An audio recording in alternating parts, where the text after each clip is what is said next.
I think that ultimate single-handedly just saved the game for WK here as she blinks in and re-engages once again, causing absolute havoc on the side of Imperial Gaming, staying alive, killing the Ganesh, getting a trade for her life before she finally falls to the on her. She just 1v5 the entirety of Imperial Gaming and came off with. What do you think is going to be here next? Oh, a big Thana ult and a big Serb blink. Here we are, a big fight on the middle Phoenix. As the Ganesh ult goes down, Ratatasker also going down the backside. Crits are coming in left, right, and center on her. Giannis both getting kills individually. WK making the engage, but not benefiting them whatsoever as Kukulin now falls. All that's left is Chang'e and Thanatos is... The question is, will he possibly be successful this time? A lot of damage onto Anher and Thana. That was a big amount of damage from the Anher autos and the Giannis too on the Thanatos. Thanatos falling for that. Anher uses his beads to try to stay alive, but the Kukulin still managed to get the kill. Vampire Gaming steals the Fire Giant. I think Giannis is running behind it and stole it with a 2. Wow. And now it's all falling apart for WK as Heimdall has fallen to the Ratatasker now. The remnants of Red Team desperately trying to get something, scrounge some type of salvaging kill. On the back end, Pilot went all in and unfortunately meets himself in front of 3 all alone. He gets taken out on this one. That's the team low. 2 are trying to back off, but 2 are going aggressive. Easy takes that one. Kaizo immediately trades his life. Strap trying to get away from the Tiamat. I'm sorry, not going to happen. So a double kill will happen. And Batman now trying to get himself away, but this is a 6th level difference. He uses the slow from his ultimate, and he gets, no, not a triple, a quadra. Every kill this fight has gone his way. Just short of the Penta, as Papa will not let that happen. To a ulted Fafnir. WK going back here, pulling the Pyro, but a huge toggle. WK will secure the Pyromancer, but a lot of damage is being put onto the Awilix. Sobek and Chaka getting focused in the backline here from WK. Fafnir trying to make some use of his ult before it goes down, but a huge Raijin ult in this corridor doing a lot of damage on the side of WK. Fafnir getting 2 to the wall by Anher. Looks like Fenrir might be able to get a kill on Jingwei in the back. RDO taking a lot of DPS in the Fire Giant pit here. Can anybody on the side of WK fall? They're all with 1 HP. Jingwei finally falls to Fenrir, and the Raijin will get the final hit on Fire Giant here, and here comes the dance. The Frenzy was popped early to try to burn that off, but Anher within execution threshold uses the Beats Aegis to stay alive by the Thanatos. Thanatos getting impaled back. His impact on this fight completely moot now as he's running for his life. Guan Yu also at 1 HP. In the meantime, Kukulin running down the Ratatasker. And it seems as though Ganesh has been sent through the Bifrost. On her now in the 1v1 with the Kukulin. Kukulin tanking those autos, managing to get the final blow on the on her in the midst of this fight. Ganesh also falls. This fight seems to have been going very well for WK. The Heimdall stays alive at 1 HP from that entire fight. Giannis running for his life. Ratatasker managing to stay alive. Very re-engage off the Thanatos ultimate. It's going to be very effective as Chang'e gets impaled to the side walls. Anher jumps in looking for more aggression. Chang'e punishing him for stepping forward. However, the Giannis ult comes in, snipes through the Chang'e. Thana picking up on her on the backside. Now Vampire Gaming trying desperately to disengage in this fight. Time into the Titan. As they're starting to burn out Titan. Health falling very fast. The Ankh going through. Titan still only half HP. The crits are ringing true from the Anher, however. Thanatos will fall from the Anher. But Giannis getting the Chang'e. Kukulin returning the kill on the Anher. Heimdall still alive and barely an HP left. WK takes the...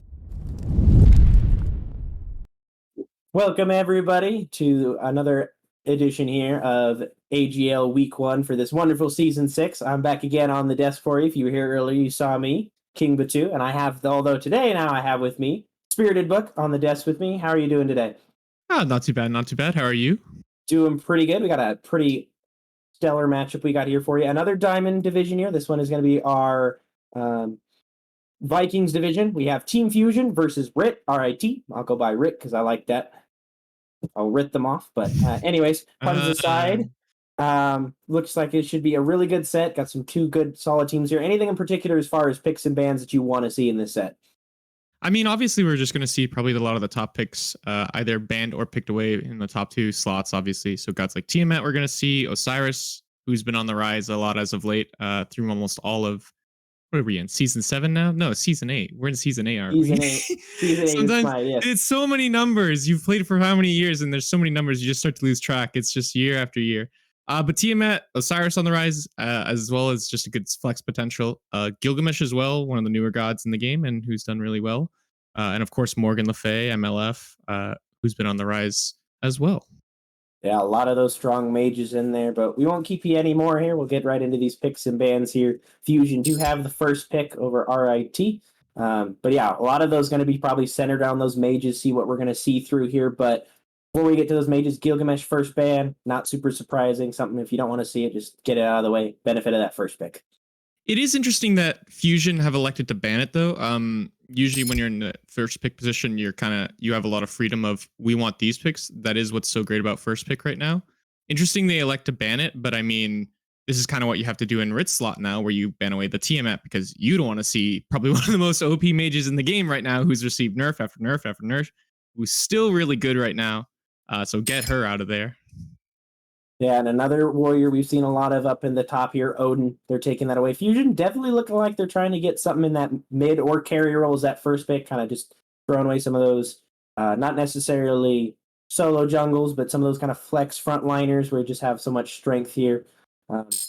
Another one that we might see here, Osiris, as I say that, so Osiris gets banned out here. So 3 warriors, which does leave a lot of those mage picks now and some of those guardians that are pretty strong too that probably be picked here. It's interesting to see these last bans. Yemo, I think, is something that we could see looked at. I think she's seen a lot of, maybe not a lot of play necessarily, but definitely seen a little bit. I think people are starting to play her a little more. She did receive that Omi change. You no longer have to sort of stack those mana items. You're not building Breastplate Valor every game, first time every game. It doesn't change your build up. You can go support on her much easier now with Gauntlet of Thebes, Sovereignty, all that good stuff. So we might see her picked up. Maybe not in the first pick. I think there's a lot of room to go here for Fusion.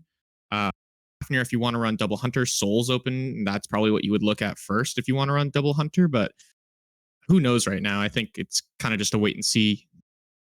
Yeah, so nothing crazy here. A couple of things open, but interesting. They're hovering the Cerberus. Sees a lot now as we've seen it more at the SPL and SOC level, but a lot of those healers in the mid as well as in the solo lane. Hell, Aphrodite are starting to come in there, so Cerberus is very strong pick, as well as it does have that flex potential, either going in the support, usually in that solo lane, just because he likes to have a little bit of that damage built in, but first pick is now locked in for Fusion. Not opting for any of the mages like Raijin or anything else that's been locked in, so interesting to see that that's where they're starting the draft off. Tiamat and Morgan are both banned, so those top end mages I think are off the table. But the Raijin, I agree. The Raijin, the Scylla are still open. A lot of those sort of secondary top tier mages are available. We could see those looked at as Yemo is locked in, and I called it. She is on the rise. She's a really good support right now. She's kind of the next level of Odin. You don't have a cage, but you do have that big Omi like wall of water. No one's getting over that. Well, people can get over it, but no one's getting through it unless you have a Phantom. And Jingtian, interesting that you'd lock your kind of your front line here in your top 2 if you're RIT.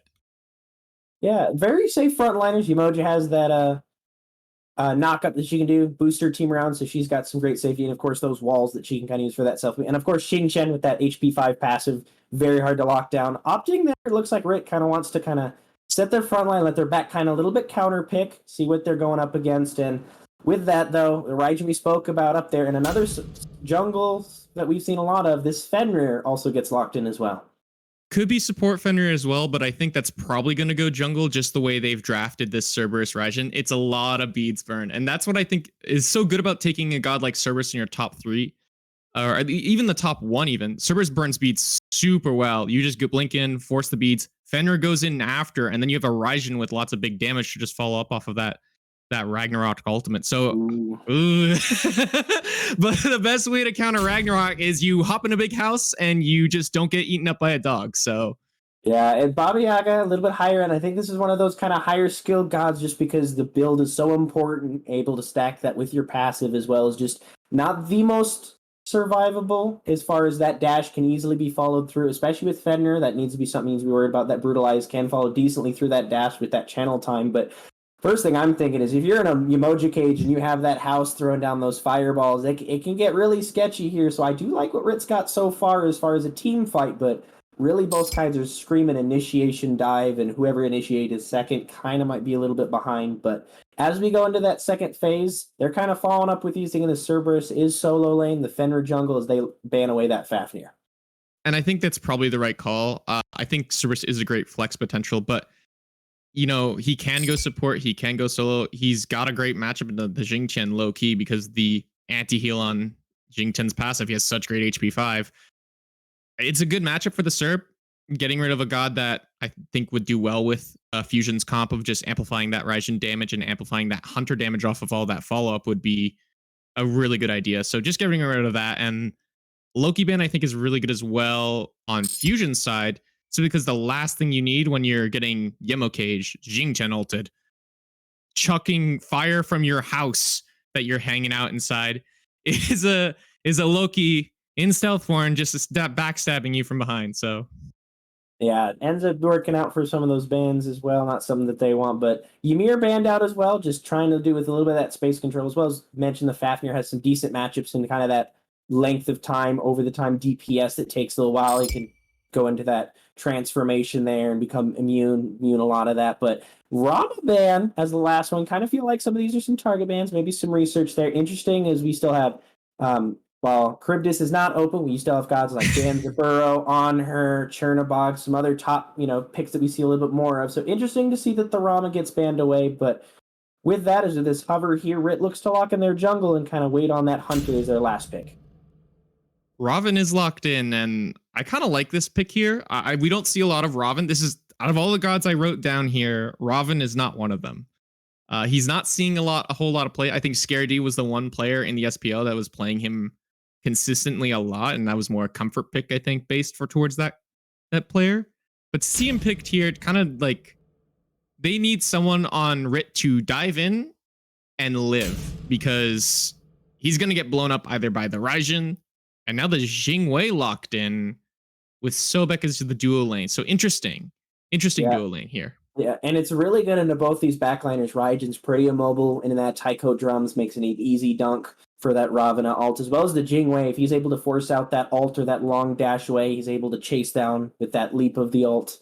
But interesting here is Fusion kind of really rocking the Jingwei and Sobek. Honestly, I could see either of these Guardians going over to the solo lane and either into the support. So I'm curious to think which you'd prefer to see. I would probably prefer to see the Cerberus in solo right now. I think Cerberus is a god that does really well with a little bit of hybrid damage built in, and I think solo lane is, you can kind of do that. Though supports are building second item Spear, Magus, or Death Zone nowadays, aka PBM. So you never know. I think it could work in either role right now necessarily, but it really does depend. But Sobek locked in, I think, is fantastic because it's another support that just burns beads really effectively. The pluck is fantastic, the knockup as well. Great initiation on top of initiation. I think Fusion, if they play the dive really well, they'll do a really good job this game. Yeah, and with that On Her, there's a lot that they could push in with that too, but we'll get you right into this game one. We'll keep you any here longer. On the cast, we have the voiceless one and Akira. Go ahead and take it away.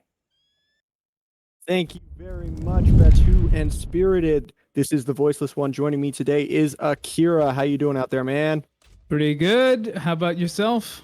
I'm doing really good. Nice to see Batu. Or no, Spirited. Spirited was repping the Bolts jersey. Excited to see them get first round bye in the playoffs next weekend. That's pretty cool. Yeah, I think the Kings the Kings got first seed, but the Bolts are second now, right? Bolts got second. Yep. Mm-hmm. So that's fun to see. Excited to see how this game plays out between Team Fusion and RIT, or the Tigers. I'm probably just going to call them the Tigers all game long. That seems easier. Makes sense to me. And also glad to see no one locked in Erlang. So comparisons to my earlier Erlang performance will have to wait a little bit. I really like the Jingwei. Got to see her in an SPL game just recently, as well as seeing her in this match. That's fun. She's one of my favorites, but doesn't always get the most play in the world. So fun to see her get played. Also really like her her passive to get her back in lane quicker. Means that deaths and having to back not quite as punishing as it otherwise would be. As we're talking about punishing, we see some very early aggression coming out in the duo lane. Just a little bit of poking. Nobody going to go down just yet. Some teams squabbling. Actually, squabbling all over the map over camps and lanes, but everybody going to walk away more or less healthy. Damage pretty low. Death timer's low. It's pretty low stakes right here. Pluck goes out, but it does look like Umoja being Umoja will just be able to walk away safely. Everything will go out there fine. But, Akira, before everything gets too hectic and insane, what do you think about these builds? Anything crazy stand out to you? Anything? Everything looks pretty standard to me. Actually, it's almost a mirror in most of the places if you look closely. Yeah, certainly. I was actually going to comment on the Jingwei pick. I think it's actually, while she is a very safe hunter, that's always a strong thing for a hunter, right? You don't want to die too early, get to the late game as soon as possible. In addition, Anher's got a knock up, Umoja's Riptide's got a knock up, so that Jingwei is going to be very safe in lane. Yeah. Go ahead. I'm sorry. Oh no, just agreeing with you. Yeah, it's she will be between her ultimate and her dash. She can knock people up when they're trying to chase her with her one. She's got plenty of escape. So just agreeing with you. Certainly. I also agree with you. The build's nothing too weird coming out. As this duo lane is pretty crazy. They're definitely not pulling any punches in that duo lane. I really like that Riptide to save the yoinked the yoinked support there. That was for a second I was a little bit worried, but that was a very well placed Riptide. I like that. Interesting to see the Bumba's hammer pick up. Sorry, excuse me, those Bumba's dagger pickups. Probably has to do with that recent buff it got, getting back that 20% CDR. Though it still doesn't have the pen it had at the beginning of the season when it was completely busted. So interesting to see how it moves back into the meta. Yeah, I agree. It's strong. It does have a sort of weird power curve to it though, because that means you're waiting on 20% of your CDR until you get to level 20, unless you're planning on overcapping and selling an item later. So I would be interested to see how it figures into builds as the meta develops. Yeah, it'd be interesting to see if it sticks around. I'm just happy. Honestly, I'm just happy we don't have 5 benevolence anymore. I'm just glad that, I think you mean 10 benevolence, my friend. I guess that's, yes. 5 per team, 10 on the whole squad, yes. I'm just happy we're not in that state anymore. So as long as that's not the case, I'm very happy. So I want to know what you think about the team comps as a whole. If you have to pick, which team do you like better here, as far as whole comp goes? I don't think either team is particularly, like, I wouldn't say, sometimes you see a comp and you're like, all right, this is comp diff. I wouldn't say that about this specific matchup. I do think the Raiden brings a lot of damage, but so does the Baba Yaga. Fenrir and Raven both are probably going to have to build hybrid in the jungle in order to have that survivability. In the solo position, you both have 2 strong beads burners. Hard to argue against the Umoja, I would say. So if I had to give a very slight edge, I would give it to the Tigers.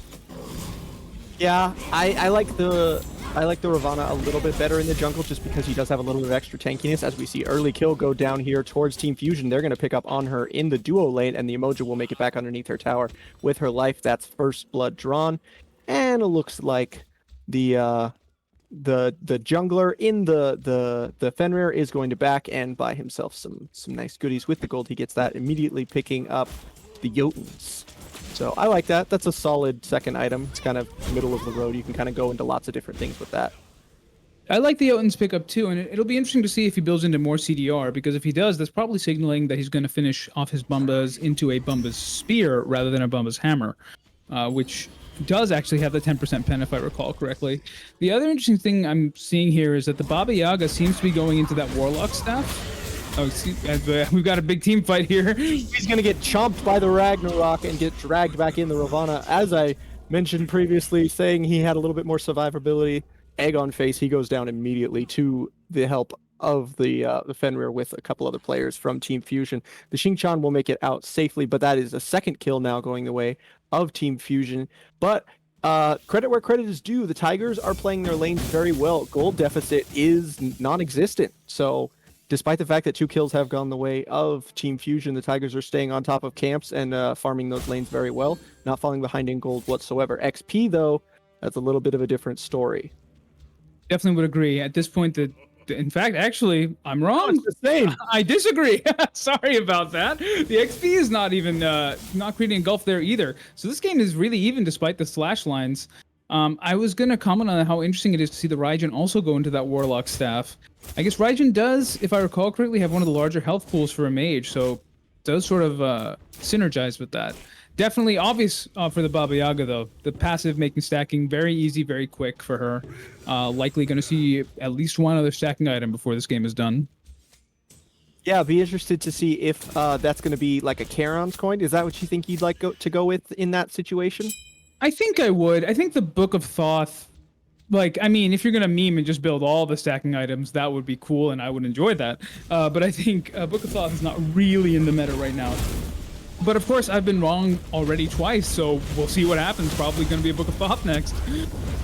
Big ultimate coming out from the Yamoja. She's going to take the wow, incredibly low health is the Raijin, but he's going to get himself out to safety with his dive. Thunder Crash away to safety. Everybody else going to walk away with their lives, but that was very close as both players from the duo lane converge into the mid lane there and attempt to get a kill, but everybody walks away safely for the time being. Very well placed was that Rivers Rebuke, though. I like the placement of it. It didn't really give the Raijin anywhere to go. And the as we mentioned earlier, very safe is that Jingwei. She's going to use her ult to get over the top of the invader, try and get herself out to safety.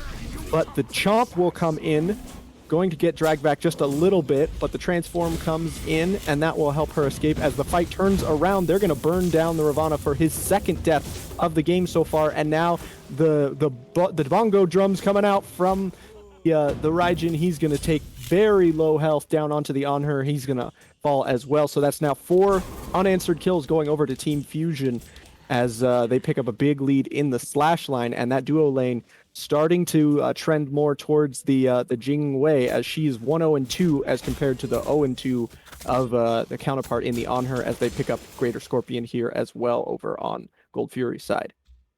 Yeah, I would say that was a little bit of seemed like the Ravana had a little bit of ants in his pants. Initiating as a jungler in that situation with the ward coverage the way it was, onto 2 enemies, not knowing where the backup was, and being a little bit desynced on his side. That spilled his doom, and then, you know, the fight turned from there. The other thing about that Jingwei, as you mentioned, the safety in addition to getting back to lane so quickly, if she's also just winning the lane, that's a big problem. Yeah, because most of the time you tend to see, oh, Snot, Chomp comes in from the Ragnarok, going to pick up, but now he's going to abandon that plan and get himself out to safety as the house drops down and starts throwing fire all across the mid lane. Big jump coming in here from the Sobek. He's gonna spin his tail around and whip everybody, give a little bit of peel to get all of his players out to safety. That is like the 3rd or 4th time we've seen an attempted dive come out here from this Fenrir and with the Ragnarok and have it turned around on him, and he has to escape underneath his tower. Yeah, Fenrir's going to be, as we see there, that's likely going to be a Pridwin, if I had to guess, coming out of the Fenrir next. So Fenrir is definitely going to have the edge in terms of survivability relative to the Raven, because the Raven's building into another pen item there. And if that is a Pridwin, that means that the Fenrir is going to be getting probably the Bumba Spear to finish, which will give him that 10% pen, which means in addition to that huge tankiness, he's also going to deal a significant amount of damage. Yeah, it'll be interesting to see how that ends up pairing as we leave kind of a laning phase and head more into a team fight phase, whether they're going to wish that, actually, hang on, hold that thought. Got a Riptide coming in here, and the Umoja has been locked down in the middle of the left side jungle. The Rivers Rebuke is going to come in trying to get some damage. It will not work. Jump out to safety comes in for the Fenrir, and now the chase has begun. The Raijin chasing down the Baba Yaga in the middle of the mid lane. Everybody's going to disengage now and walk away, but another kill going unanswered over the way to Team Fusion. They're up to 5 unanswered now as we hit 10 minutes. Interesting that they're at 5 unanswered, but they're only up about 500-600 gold. Not a huge gulf. I think the laning has really slipped here for Team Fusion. They've been chasing these kills, but they have missed a lot of camps and laning, and that's what's been keeping the Tigers in this so closely here. Yeah, 500 gold, 0 XP difference. In fact, a little bit in favor of Tigers. They are getting out-rotated, and that can't feel good, but the Fusion is not getting enough off the back of these kills. Yeah, we do see a little bit of that disparity in the jungle, as we have seen that attempted dive from the Fenrir a few times now, but he's trailing behind the Ravana by a slight amount in XP there, while everybody else pretty much in parity across the board. Slight advantage in the duo lane for our Jingwei, as she's just been winning that so handedly with the help of some of those rotations there. So pretty much in parity, despite what the slash line will tell you. I mean, it's even worse than you're saying. 2-0-2, 4 kill participations without a single death. And that Robin, if you're just looking at the KDA, no disrespect to the player, all he's done is die. And here he goes again. He's still even with the Fenrir. Yeah. Now down to his third death. Big ultimate Whirlwind of Rage and Steel going to come out and attempt to throw everybody underneath the tower. Going to use the Ragnarok to escape from that ultimate is our Fenrir. He's going to leap over into the blue camp and make his way out to safety, as nobody can chase him over the top of that wall. Now it is the Cerberus who is in deep trouble. He's going to get chased beyond the tier 1 tower and taken down in the space between the two towers. First kill for the game going over to the Tigers. And looks like the rest of Team Fusion have kind of grouped up and taken the Gold Fury, though, as that was happening. So kind of accepting that they're going to lose the Cerberus there in the solo lane, and just try to take as much as they can in exchange, getting that Gold Fury for it. So I like that play. I think that's a solid play in return. That's the way you do it. I mean, Smite's strategy is on a very basic level a matter of resource allocation. They commit all the resource to the right. That means whatever's on the left is all yours to the taking. Absolutely. So just making sure that you keep an eye on that global map awareness of what's where, seeing what you can get from different places. That's why ward coverage is so important here in Smite. Very important to know where everyone is and what they're doing, because it gives you a better idea about what you can do safely. Interesting that Team Fusion, despite being ahead on most of these rotations, only see a couple of wards and mostly on the left, whereas it looks like RIT, well, at least when I started saying that, it looked like RIT had better ward coverage, but it's actually more in Team Fusion's favor. Excuse me. Yeah, difficult to say how it all gonna progress as it goes out here. Teams are so evenly matched at this point that I could really see the game going either way, especially as phases sort of draw to a close here and we end the team fight, end the laning phase, swap that out for a team fight phase here. Still anybody's game, absolutely, here at 13 minutes into this first game between Team Fusion and the Tigers. Fusion has opened up a small gold lead. Now the question is, other than resource allocation, well, actually, let me put it this way, a lead is a resource. The question is, what do you do with it? And it looks like Fusion is opting to drop Forp, opening up the Pyromancer and Fire Giant, which I think makes sense. If you start adding objectives to map when you have a lead, you can pressure those objectives, which makes it harder for the opponents to defend. A little curious that that didn't happen until now, just because we have seen a lot of presence every now and then here for the Tigers over on the right side. Little interesting that that neither team really has actually thought about taking down the Fire Scorpion yet before, 13 minutes into the game now. We're just now getting the Pyromancer and Fire Giant online.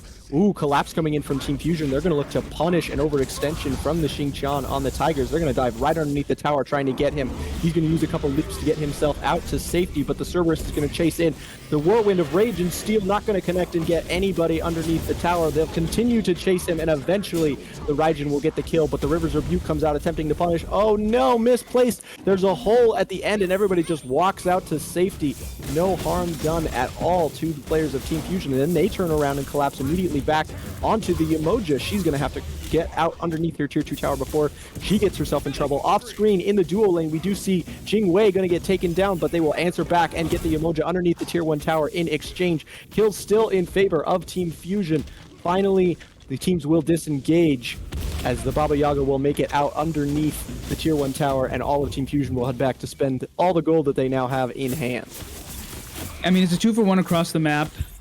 Team Fusion retains their lead, maybe even grows it a little bit. And also the timing on that Forp means that they have time to aggress on the Pyromancer before Oni Fury comes up. You could just pick up a free kill on the Ravana first too, and then take it as well. If you're gonna be that close without wards, when you're so close, I don't know how I feel about the Ravana being in the jungle like that. I mean, yes, there are a couple low health bars on the side of Team Fusion, but I don't think you really should aggress in there without vision and without backup. A little unfortunate, a little unlucky, though I think he maybe could have reasoned, they could have maybe reasoned that they were going to be around the Fire Giant pit, and Tigers are not. Uh-oh. Yeah. You're going to get more than you bargained for. You sure you want to take this fight, Xingqian? Going to get picked up and dragged back into the Phoenix. The Fenrir will make it out to safety, but I don't think this Xingqian is long for this world. The Emoji comes up trying to help Peel. They will not get it, so another almost free kill coming in here for Team Fusion as the chase. The greed is just way too much for the Tigers. Everybody from Team Fusion backs and will now get the health that they are looking for, spend that gold that they have accumulated, as we haven't seen them return to the fountain in quite some time. So big power spike coming up here for Team Fusion. They're finishing off a lot of those items that they have been building for a little while here. I mean, I know the feeling, right? You're down kills, you see a kill in sight, you want to chase it. Unfortunately, it didn't really work out for the Xingqian that time. But that probably will be the Pyromancer going the way of Team Fusion here. Pluck coming out here, and a lot of damage going down. Umoja is tanky, but wow, she got burned down very fast. The kills continue to pour in. They chase her down up to the Scorpion, and Umoja falls. It's now an 11-2 kill line here in favor of Team Fusion. They're going to take that Pyromancer, I think, with no fear whatsoever. Unless any more kills come waltzing into their lair, they'll snap those up as a quick snack as well if anybody is foolish enough to come try and take that Pyromancer away from them. Yeah, when that fight was happening, Emoji was on the T1 of the Arthurian tree there, probably going to a Pridwin here. Important to remember that tier 1 item does not get any tankiness. It's just CDR. Yeah, so she probably could have used some of that. A little bit deceptive sometimes, yeah. Yeah, you see a shield in your item slot, you think it's going to make you a little more No, tanky. she didn't have the shield when she got killed. She just had the gem. Oh, Yeah. very true.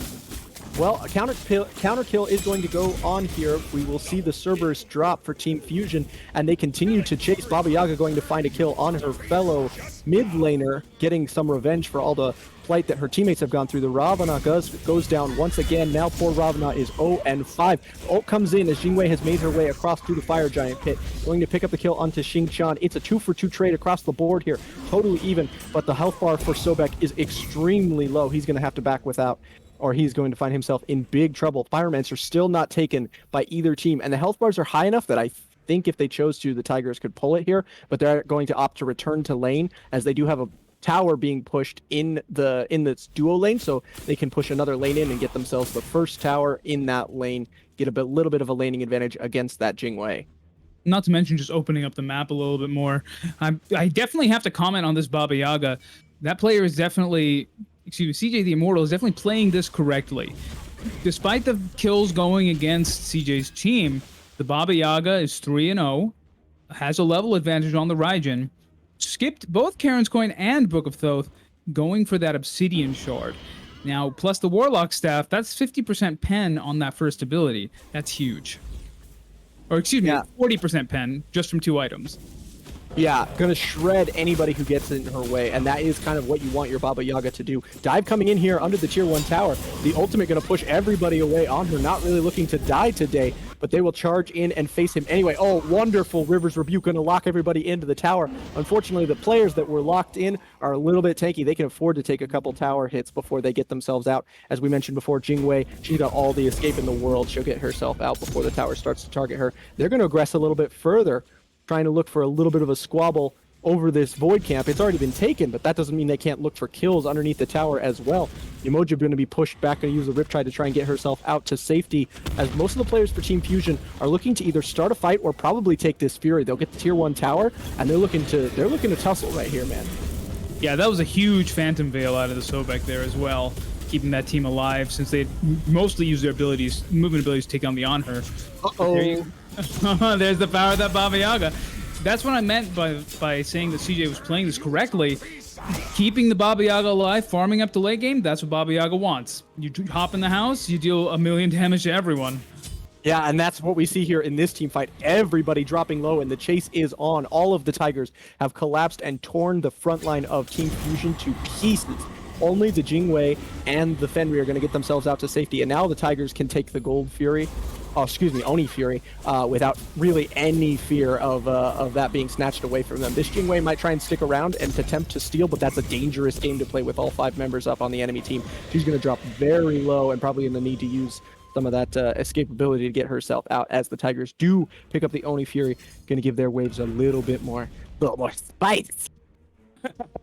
This game is completely flipped on its head. Team Fusion was nursing a small lead earlier, and now the Tigers are in a commanding position, not only with the gold lead, but also with Oni minions. And the thing that I missed before, talking about the Baba Yaga, move up one player. That Robin is 1-5-4 in level 18.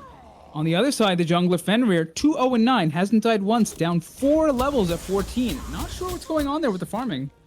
I think what we're seeing here is kind of what we saw a little bit in the early game, snowballed to a greater variety. We saw the Fenrir being very aggressive in mid lane, but not getting too much for his trouble. And that time that you spend kind of fighting is time that you're not spending, assisting in any sort of lane. So that's, for lack of a better word, it sounds kind of harsh, but time wasted, because you're not really getting much for that time. And whereas the Ravana has been picked to pieces, the Ravana's time has been spent, getting farm, getting camps, and participating in fights where they are getting kills. So I think that's just where that disparity comes from. The Ravana's just getting greater efficiency for her time. Tigers are playing this lead very correctly, taking the Pyromancer off the map as well. The Raven maintaining a 5-level lead, though that won't be expanded anymore because Raven is already level 20. And that with that Fenrir's build, it's probably hard for him to even clear camps at this point, being level 15 with mostly defense.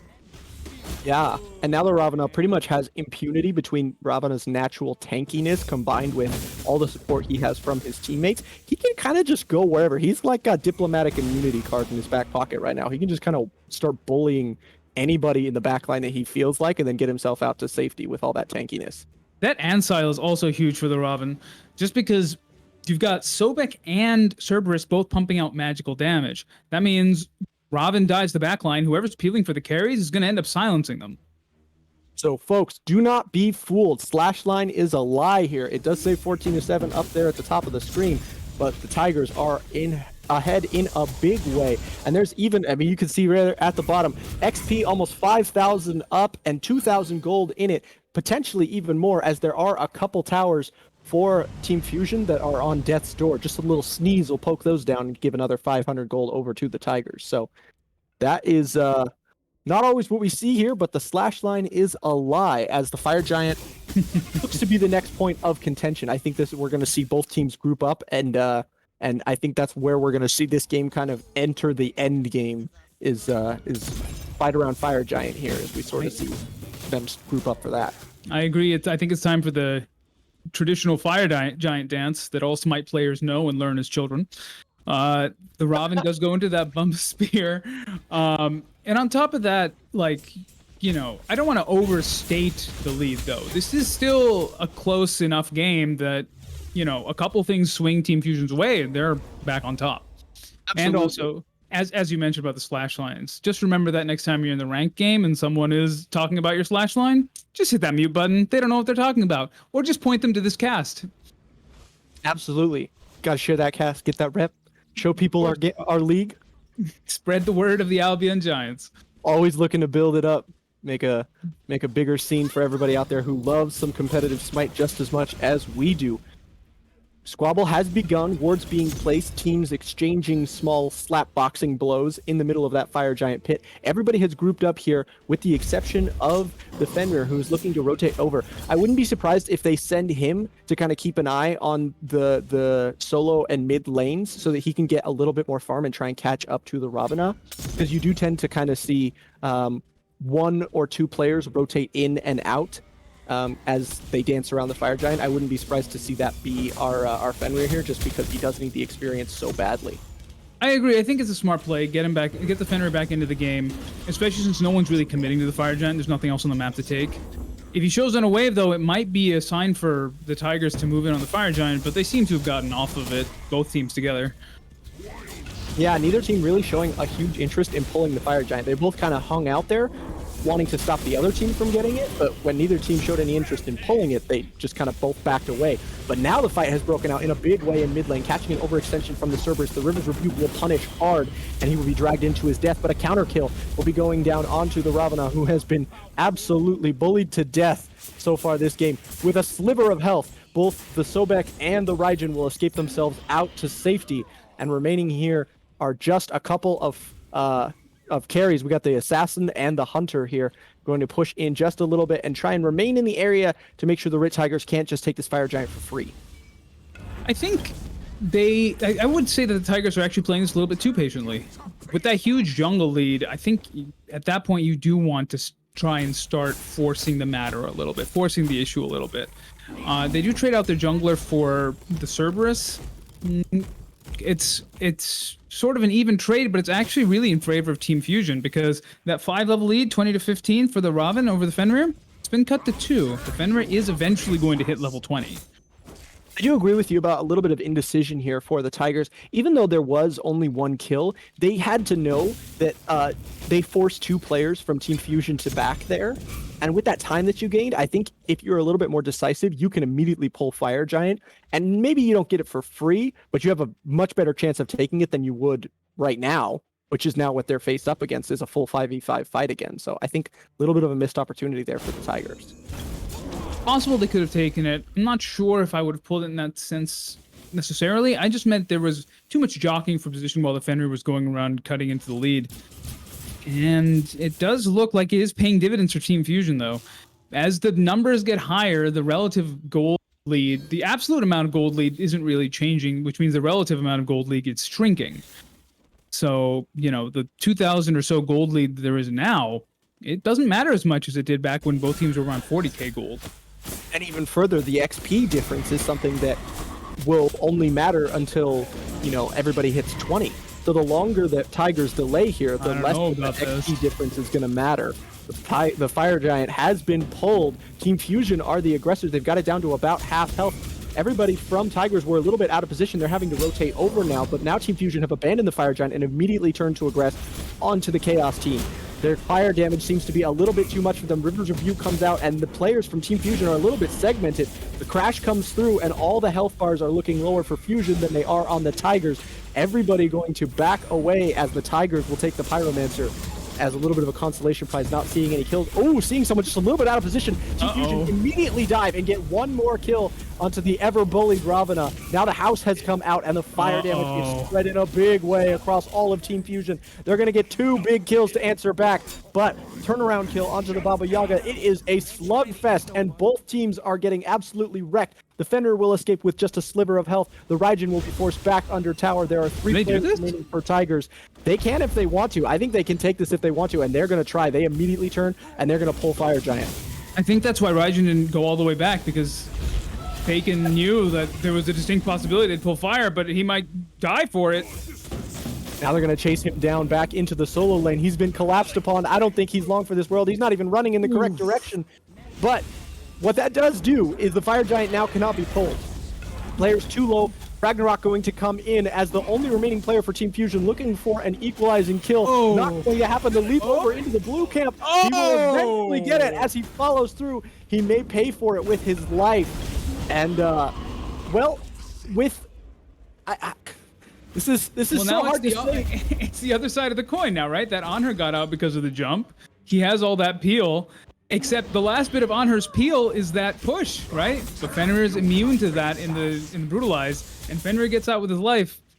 He didn't even trade himself out for it, so that's huge. Putting the carry down for 30 seconds, significant advantage for Team Fusion. And now the levels are equalized. In fact, in a strange twist of fate, levels are now in favor of Team Fusion, as both the solo laner and the support players have a level up on their counterparts. So. Gold notwithstanding, XP in the short term favoring Team Fusion. Big This is risky.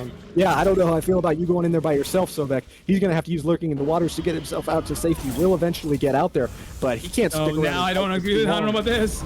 Now you've chased way too deep into the... I guess you're tanky enough you feel like you can get away with it, but that is a lot of counter damage being put down onto the Xing Chan.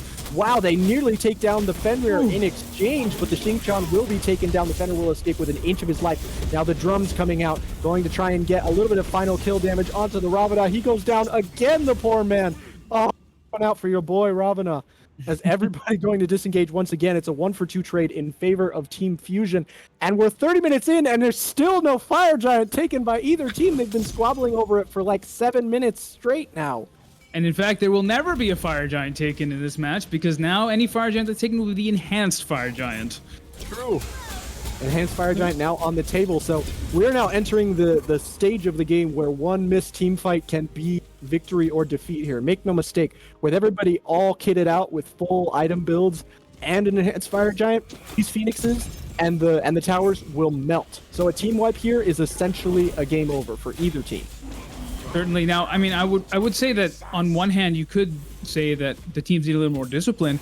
I would say that they would need a little more synchronicity. I agree. Yeah. So they're either you're diving together or you're staying back together. But if you send one person in to dive, that person's gonna die, even if they manage to take one with them. That's not the trade you want. You want an advantage so you can take this Fire Giant. Yeah, and neither team really able to find that advantage. I think both teams kind of came over to the Fire Giant pit here, looking to try and force a fight. They found it, but neither team has been able to win a fight in a convincing enough way to pull Fire Giant and do anything with it. And that's why this Fire Giant dance has continued for so long here. Because much like the rest of the game entirely, these teams are so evenly matched that neither team can win with enough of an advantage to do anything with it.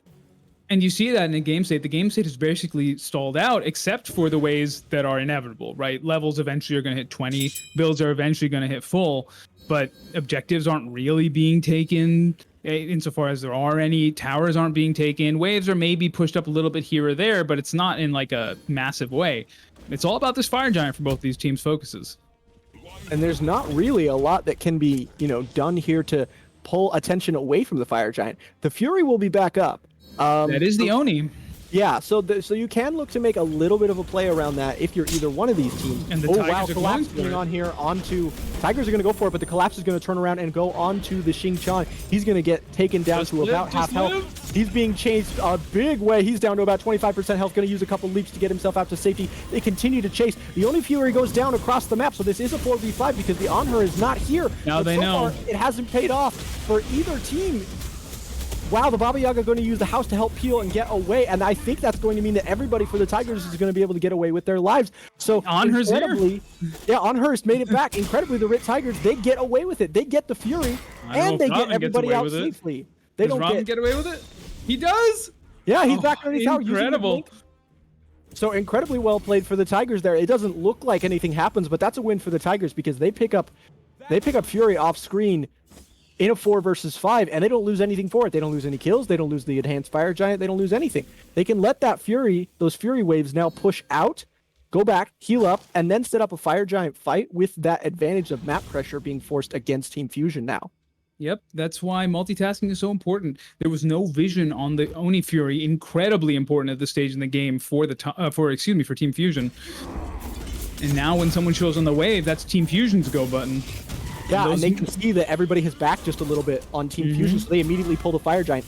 They're afraid of a fight, but not if there is anybody nearby. They're going to burn it down to about 1/10 health. They're going to keep going, and the Tigers will take Fire Giant at last. At 34 minutes, somebody will finally get a Fire Giant here.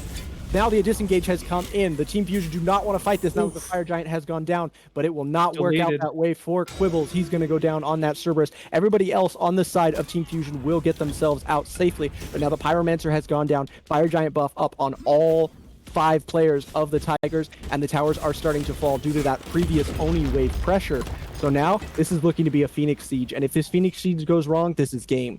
Not much of a siege. I think they just walk in and take it. The question is, do they go for the end or do they dot the I's and cross the T's? That's very true. And also the question is, if they try and take one Phoenix, they might have a chance to just run in and end right here, but it looks like they're going to go a little bit slower. I could see them trying to get every single neutral structure down, get all the towers, get all the Phoenixes, put that Titan on as weak health as possible, and maybe go back and then set yourself up for another fight later on, because they've still got that buff for a very long time. Absolutely. And that is the safe play. Those towers do make the Titan tankier, so safest play, like I said, do some eye dotting, some T crossing, and here we go. Now 2 Phoenixes going to be dropping as the fight comes out in the middle here. Living? They're going to turn attention away from it for just a second here. No, eventually going to auto attack. Yeah, there you go. Eventually going to find what they were looking for, but a couple players now dropping low for Team Fusion. Luckily, their fountain is right there to help them heal back up. Yeah, Tiger's going to have to go retreat just a little bit, although they're still plenty tanky. Maybe just backing so that they can spend some of the gold that they've achieved up. I feel like they could continue fighting and take the 3rd Phoenix if they want to. Well, you do see excuse me, I was gonna try to pronounce the name, but Robin pushing, or I thought he was gonna push the left lane a little bit and take that tower since the EFG, drops backdoor protections, but I guess not. They are going to back and regroup. I do like the patience here. Here, the patience and the slow play with, a 15k lead, the EFG, which some people would say is equivalent to about 10,000 gold. Big lead for the Tigers that you don't want to throw away. And it also puts you in a position to take the next EFG very comfortably, since Team Fusion definitely has to deal with those fire minions. There's no way around it. The one thing that can be said in favor of the Tigers' discretion here is that nobody's dropped. So all 5 buffs still active and available for the remainder of their duration here. Nobody going to be losing out on that. So they're still Absolutely. just as strong as they were if they hadn't backed. Even stronger with whatever they spent. They probably were able to buy. I think everybody's pretty much maxed out, but they can buy those mega pots for 3k gold and get the little 25% boost to their damage or whatever they have chosen at this point. They're going to finally take down this tier 2 tower, siege down the final Phoenix. And this is the game in the balance here. If this team fight can go the way of Team Fusion, they don't win here, folks. If Team Fusion win this fight, they hang on. But I don't think Team Fusion can end, even if they get a. No, I don't think so either. They might be able to get the EFG off of it, but I think it might be a moot point because that Phoenix is burning quick. Very quickly, and the engage has come in. The dive coming through here onto the Team Fusion. They're going to turn around and aggress backwards, and now it's the very low Ravana who has been bullied into death once again. They will exchange his life for the Phoenix, and then the rest of the players of Team Fusion using the Baba House are going to throw down the fire with his peel and get themselves out of safety. Holy cow, no, the dive in all by himself. Oh no! Jump in, and the Xingqiang will pick up a kill onto the Raijin. He's now down, and oh my goodness. This is very bad. Now they have the confidence and the courage to go forward. The Titan is going to go down. It's only got like 5% health. They'll burn it to the ground. And in 37 minutes, off the back of an incredibly gutsy dive from the Xingqiang Defender Deity, RIT Tigers will pick up this first game. GG. Woo! That was incredible. We're going to throw it back over to the desk. They're going to analyze that one. We'll see you guys back for game 2 in just a moment. Thank you, guys. In a wild game, and there was a long, slow waltz around the fire giant, but the minute that was down, that waltz turned into an absolute swing of events that brought that Titan down. But I think you and I were talking about before we got on here on the same cast, that was some amazing Yemoja play to set up a lot of those fights. Yeah, I agree. I think early game the ults were a little unlucky, but mid to late, I thought they were perfect. I thought Kobalistic had a fantastic game, but I mean, I gotta give it to Yemoja, right? Or Yemoja. I gotta give it to the Baba Yaga, right? Like this guy, CJ the Immortal, had an insane game on the Baba Yaga. That man was everywhere. He was chucking out that damage left, right, and center from that house. I mean, I think for this game, I would give probably the MVP to CJ, but close second would probably be Kobalistic. Yeah, those Yemoja walls able to just set up a nice little, bull, I guess you could say, platter for him to throw that fire on and make it just so much easier. Because that's one of the downsides of Baba. Your damage is kind of spread out. It's really hard to kind of get it in effective. But when you have something that kind of corral, there we go, that's the word I'm looking for, everything together, makes it a lot easier there. But yeah, all around play as well as in this back and forth. I know that there were 3 Spectrals bought for that on her as well to keep him there. So Baba really had some good opportunities to shine. Yeah, I agree. I thought, it was just lots of damage. Also, gotta shout out to the Ravana. I mean, Scissors, as he says in the chat, is probably the easier way to pronounce his name. I'm not even going to try the other way. I thought Scissors had a great game. Or obviously early game was a little unlucky, but he brought it back. Man said, I'm going to sit down and I'm going to farm for as long as it takes. I'm going to he got a 5-level lead at one point. He was down like 2-3 levels at one point, and he just got a 5-level lead off of it. I thought he had a great game as well. Just being the sort of in and out sort of backline dive that needed to happen, as well as just facilitating his own damage. Not his own damage, but his backliner's damage. Sobek at one point dashed forward to try and get a pluck, and as soon as that dash was down, he said, okay, I'm going to go in. We're going to look at this Sobek. We're looking to kill this front line, and as soon as we do that, the backline is just going to be free. I thought he had a great game as well. I mean, this Tigers roster, I thought they just played the map better. Early game, it was all about the kills for the other team, and I thought Tigers just had a great game. Yeah, this is something I've talked to some players and teams that I've helped coach, is that kills are nice, but the kills are supposed to be there to open up the farm for you. And sometimes if it doesn't lead up to that, it doesn't give you a whole lot more than just the XP you get right off the bat. And when they're 1-8, it's not a whole lot of XP and gold you're going to get. And this is I think that game is probably a great example of that. But as we kind of now look to game 2, Tigers have that 1-0 lead now in the set, look to try to force, maybe get the closes out in 0-2. What do you think they're going to be looking for to try to replay that game 1 and get a quick 2-0 here? I mean, I think you look for Baba Yaga again, obviously. I think that's the correct response. But I think you just kind of facilitate your own gameplay. We're not going to play for that sort of very early game. We're going to play for that sort of mid to late game. We're going to play more towards the map, less so of like, oh, we're not going to play for our lanes. We're going to play for the map. I just love this map style of gameplay that Tigers are playing. They're just outplaying Fusion on the map. They don't need to win lanes. They don't need to sort of they don't need to gank a lane early. They're just forcing buff invades. They're forcing objective fights, and the fights around the objective I thought were really good out of the Tigers. Yeah, and I wouldn't even say all of it was terribly forced. A lot of those were just, well, they're ganking the other lane. I guess we'll just go strip blue since nobody's here. So, but yeah, Team Fusion, I think they had some really good early game. I do think they have a very easy window into sorting this in. As it looks like we do have those picks and bans ready as we're going to get into game 2 here. Fusion up for that first pick again. So interesting to see coming off a loss. I usually, whether I have first pick or second, think it's always best to kind of mix it up to kind of give you that extra factor to help you here. But interesting, Fusion think, now we got this. Draft wasn't the problem. What do you think they might go? Do you think they just run back the draft, something similar, or is there something that they need to change up as we get into the second game? I do think first pick is that sort of you have a lot of leeway on where you want to take your drafts, and you kind of force the other team to draft a certain way. It's the direction where you're gonna make them ban certain gods as is. They have to ban the meta gods. You can look for OP stuff. You have the potential to ban the target picks. I wouldn't mind seeing a Baba Yaga ban here. Even a Yamoja ban would be nice. I think Fusion has to take something that our RIT played last game, and they have to get rid of it. They have to get rid of it. They don't let them play the same style because you know it works for them. Force them on something different. Force them on something new. Make them play something else. If they played something well, make them play something else. Yeah, it's always good to try to change that up. So far, ban's not terribly different, maybe different order, but that's about it. It is Gilgamesh Artemis taken away by Team Fusion, and RIT Tigers just decided to get rid of that Tiamat. They're chilling as far as this goes. But yeah, like you mentioned, that first pick spot, you really want to try to get that single pick that's going to make the difference. But where you got to be careful with that is in that second pick, you have the opportunity to kind of do a 2-for-1 deal. Yeah, you might give up a Tiamat, a Gilgamesh, and Odin, something like that. But if you can get 1 or 2 good picks off the back end, hopefully that can give you a little bit more value. But with that, it was a Cerberus first pick, which while had a little bit of impact kind of early to mid game, didn't bring a whole lot in those team fights. Kind of got blown up. So interesting to see how they mix that up. But going back to these picks and bans here, Osiris now banned out. Again, still more of the same. Really kind of leaves.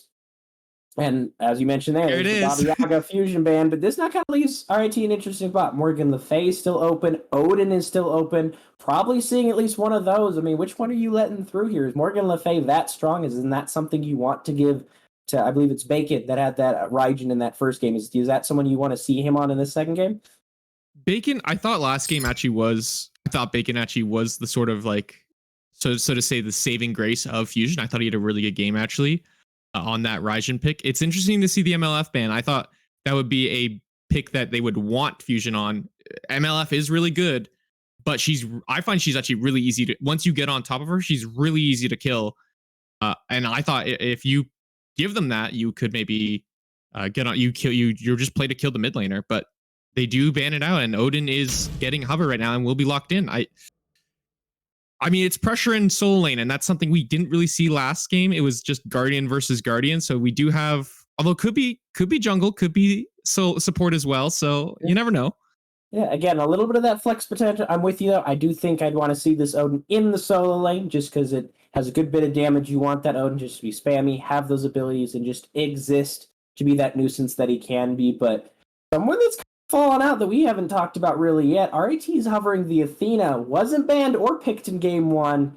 Doesn't look like the Tigers are going to make that mistake in game 2, as they're not only going to take the Cerberus away, which apparently looks like they either very much enjoy or value the impact it had in that first game, but they're also going to grab this Athena. And again, Strat seems to be lock in that front line, get those tanks set up for your team.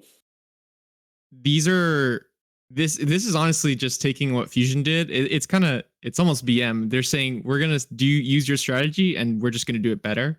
It's just Beads Force on Beads Force in your top two with Athena Cerberus, as well as kind of a lot of damage actually. The Cerberus is gonna reduce those magic prots on the two.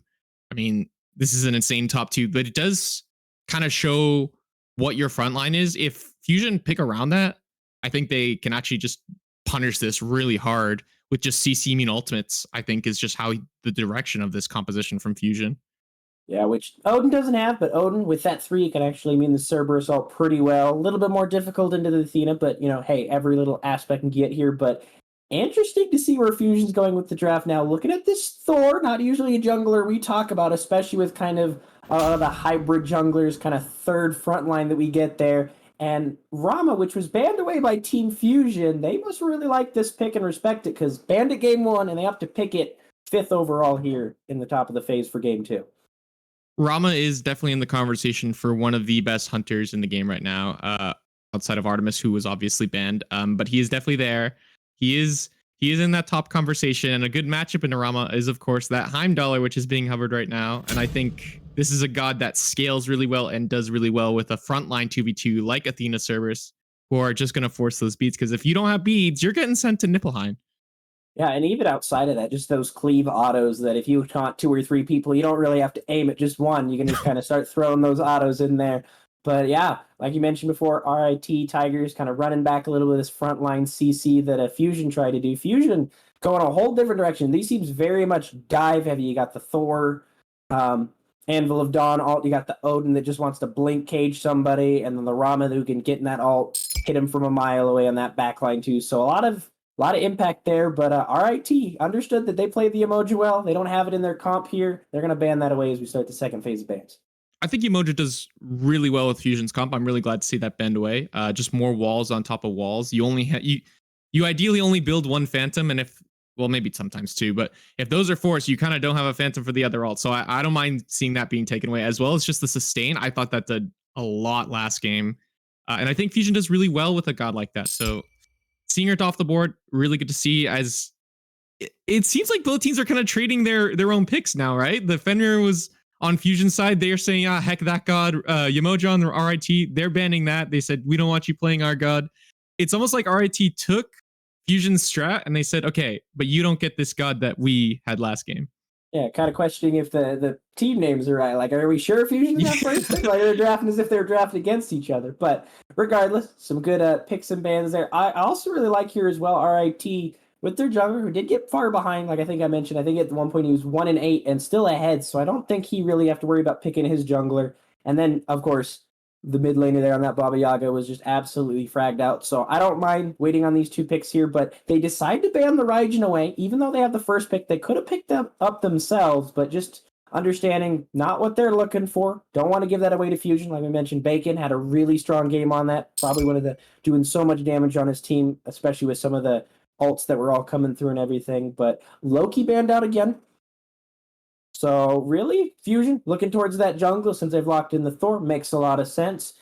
But RIT kind of mixing it up. Don't want these 2 picks from last game in on either side. We'll put those out, and a Disco Hover. I really like this pick.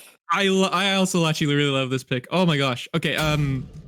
So she just brings a lot of control, and this comp out of Fusion is just literally playing to, we're gonna dive you. If you get hit by that, what is it? That the two out of Discord, like you're just dead. Like there is no shot. It's so much Beats Force. I don't know how Fusion. I mean, it's Magi's, it's Spirit Robe Fusion out of this game. I mean, you have to stack that immunity here, or that like CC proc. You're literally gonna get blown up here by all this like CC that RIT has. CC locked for days. Yeah, but with that Fusion, they're starting to look for an objective and just kind of burn cop as they lock in the Merlin and they hover the Ganesha, which just now, locks in. All I'm seeing is there's some heavy dive. Merlin wants to flicker in. Ganesha's running at you. Odin's running at you. Rama's in the air. Thor's in the air.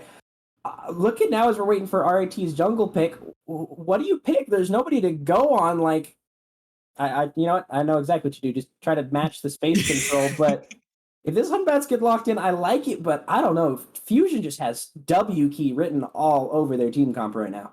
Fusion have W key from minute 1, which I think is also a little more important. Or sorry, W key from minute 1 that scales better. Last game, I would say it was very early game from Fusion with their composition, but with a bit of late game. You had Raijin Jingwei, obviously. But now it's more so we are going to scale better. We have a Ganesha. We have a Merlin who does really well as well late game. Rama, one of the best late game hunters right now. Thor, who will do insane in team fights here. Odin as well, who's just going to set up for his backline in that big AoE. I mean, this team is literally big circles go burr. Yeah, and the other thing as well, I mean, we've touched on a little bit, another cast mentioned it, that kills really don't matter with Hunbats. It's, the levels are nice for that damage, but from level 5 on, your ult can have a huge impact on the fight. So I really like this pick as well. Just Odin Cage, drop it and make it a no-play zone for both teams. Drop that Fear No Evil, and also he's got some dive potential and just all-around, all-game impact. So really looking like we got that W key dive on the one side versus the team fight on the other. But we won't keep you here any longer. I'm sure you guys are excited as we are to see it. Voice this one, Akira. Shows what happens for this next game. Thank you very much, King Batu and Spirited. Here we are, game 2 between Team Fusion and RIT Tigers. Still on the same team, we have Fusion as Order, Tigers as Chaos. Team comps obviously looking very different now. Got some different mid laners. In fact, actually, let me just take a quick stock here. I think we have one god returning from last game in the Cerberus, and that's it. Everybody else is new. I should know this, but I don't. I was fixated on a couple of other things about this draft. The first thing was that the Athena does have that global presence, but you do have sort of semi-global presence out of the Thor and the Merlin. And on top of that, very interesting choice into all that beads pressure. Last picking the Merlin and the Ganesh, 2 characters with no built-in CC immunity. I think that's an interesting choice, especially since the Ganesh is going Blink first. Yeah, I think the Ganesh is there primarily because the draft needs more peel. I think that you draft Ganesh because you want the silence and you want the Dharmic Pillars to help peel for your team. In the event, or the eventuality, that the Hunbats kind of makes these fights become chaotic with that Fear No Evil. Yeah, definitely. This is, as the desk was mentioning, so much beads pressure out of the Tigers team. Very hard to team fight into, very hard to engage on. And if you get locked in, you're probably going to die. Though, the same could be said of the Odin Cage, depending on how things go. To see how much that, oh wow, how much that has an impact here. Very early kill. That horn, Galarhorn, just absolutely shredding the poor Rama. Jay goaded, he's going to go down immediately. First blood over to RIT Tiger. So after a big game 1, they're coming out swinging here in game 2. And we do see, highlighted by our observer, the Bracer of Radiance has been picked up here. What do you think about that, Akira? Bracer of Radiance is making its way into the meta. It is acting as a sentry ward is a powerful thing, as well as just the effect it has, sort of like a mini frenzy to some extent. Though I do think the other thing that we should definitely mention is that on that play, the Rama died because of the Athena taunt, but they also got Rama's beads there. That's and true. Rama is very vulnerable. Oh! And now we see somebody else going down. Wow, there's kills everywhere! Whoa. We lose a 4 in the mid lane. We use a Cerberus in the solo lane. Everybody's going down. Little bit, as it's all said and done, a tiny gold lead here for the Tigers. They're about 800k up. That, honestly, in the long scheme of things, will matter very little unless that gets ballooned into a much bigger lead in the early game here. Gold can shift so quickly that that doesn't tend to be the most impactful thing in the world. We're more interested in XP at this stage of the game.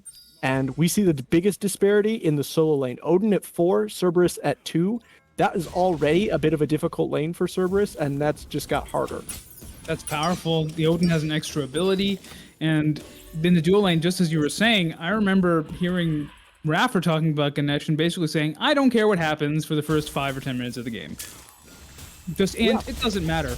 It's the late game that matters there. So we'll see what happens if they're able to make it there. Very early in the game yet. Camps being taken, farm lanes being farmed. Not a whole lot to dissect here from each team. They're just looking to Bit aggressive there. Oh, the taunt comes in. 2 for the follow-up. The Allerhorn comes in, not going to secure any sort of kills. Yeah, early game, there's just the team seemed to be taking it just a little bit more quietly than last game. I felt like we had non-stop fighting, didn't even have a chance to slow down and talk about anything in the last game. This game going just a little bit slower.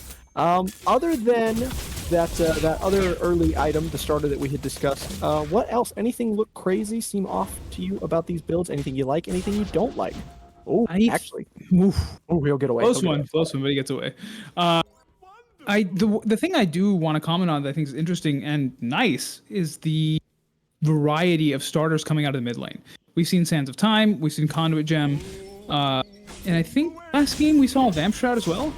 Yeah, we did. So I agree with you. It's nice to see that there isn't just one insta-lock mid lane item. So, oh, wow. Also, that's the second time we've seen a Team Fusion player just walk away with a sliver of health and make it out okay. They'll both back successfully to Fountain. No harm, no foul. As a whole, I asked you this question in the last game, so I'm curious to know your answer in this one as well. Whose draft, if you have to pick it holistically, do you like better here for Tigers or Fusion? This one, I do lean more towards the Tigers. That amount of CC is hard to deal with, as well as the Athena's global presence. Now, they didn't draft an Apollo or a Chernobog, which means that it's not like Athena's going to be really split pushing lanes as fast as an Apollo or Chernobog was and then show up and kill you. So it's not as big a deal. But it does mean that if someone's out of position, the Athena can show up and save them. Beyond that, like I said, one well-timed Hunbat's ult late, game's over. Absolutely. Big slap boxing coming out here in the solo lane. The Odin Cage will come out and make sure that Cerberus cannot run away. There's a shield using for the bird bomb, but this is anybody's game right here. Very close. They'll go onto the Cerberus, but Hunbats will arrive in time to equalize that. So no real change in anything when it's all said and done. Maybe a little bit of extra XP for this Hunbats. Now, correct me if I'm wrong. That's all that'll come out of it. Correct me if I'm wrong. Did Cerberus jump back onto the Odin while inside the cage? I think so. I think he was trying to get a stun because I think he believed he could win it, and honestly, I thought he might be able to as well. But yeah, I think he used his jump for that. The stun comes out of the 1, right? So I think maybe a slight misplay just because there's no healing inside an Odin cage, and Hunbats was on his way, so maybe a slight desync there. But Hunbats did pick up the kill off of it, so. The one thing I did want to comment on, though, was the Thor picking up the Mannequin Scepter. Now, Thor's probably not going to go into Mannequin's mace, but Mannequin's Hidden Blade, late game on that Thor, it's kind of like Thanatos. You go up into the ult, whoever you come down on is going to get hit by that Hidden Blade proc. Yeah, and that is kind of a pseudo-global as well, and it's also one that can be used a little bit more aggressively than Athena's, because Athena's, her ult is global, yes, but it's used in defense of something only. You can't like flank somebody with it, whereas you absolutely can with the way that Thor's ult works. Certainly. So you can sort of paint the target and use Athena as an orbital cannon to drop her on someone if you're willing to die. It's true. Not the intended use, but hey, if it works, it works. Squabble coming out here over the Oracle's going to have to use the dash to get himself out to safety is the Thor. Now the dive has come down onto the Ganesha. He's going to use, there we were talking about it, the Dharmic Pillars and the Silence trying to keep himself alive. He'll make it underneath his tier 1 tower, but the damage coming through from Athena is just enough to get the kill. But now help has arrived. The Thor ult coming in will get the punish onto the Hunbats, and they'll pick up another kill. So actually that came out in a big way for Team Fusion. The chase way too greedy for the Tigers, and they get punished there in between the tier 1 and tier 2 towers as Team Fusion arrived to back up their ailing teammates. I think we had a similar play last game between Team T1 and T2 in the duo lane. We did. Diving there that early is always very risky, though the ward coverage is better this time, so maybe they thought they could get away with it. Yep, I'm also appears to be going straight into crit after the Ichabal. I'm wondering how that's going to play out. Let's see if any spectrals. I don't hate that either. I'm just wondering if any spectrals are going to come out from Fusion. You get your rage stacks online just a little bit earlier, and that saves you the kind of because there's nothing worse than like buying your rage right after a big team fight. So you can kind of get those going just a little bit earlier. I like that for that reason. Book of Thoth coming out for the Merlin as well. Also a very interesting decision. Probably for the same reason, just want to start getting those stacks online just a little bit earlier. I mean, I'm not a mid laner myself. I wasn't aware that Book of Thoth was valued that highly, but maybe things have shifted. Maybe just wanting to get that in place, maybe wanting to pair it with a Charon's coin later on. Also possible that it's possible that something scales off of mana with Pendulum, or maybe Pendulum gives you a lot of mana, the upgrade to the Sands of Time starter, so that also might synergize with the Book of Thoth. That's true. Both teams going to look to invade in this mid camp here. Most of the damage going to be spit on the Tigers. That Merlin is very low health because the Flicker is already used. He's going to go down, and that will result in a kill for Team Fusion. The Discordia now next. She is going to be just fine. She'll make it out underneath. Yeah, she'll be okay. Yeah, theoretically could have challenged. Oh, sorry. Rom gonna get it. No, use the double snipe, but I don't know if he'll make it away from this after he gets down. Yeah, insta-stunned. Home run. Boop. That's the end of that. Might have overstayed the welcome there.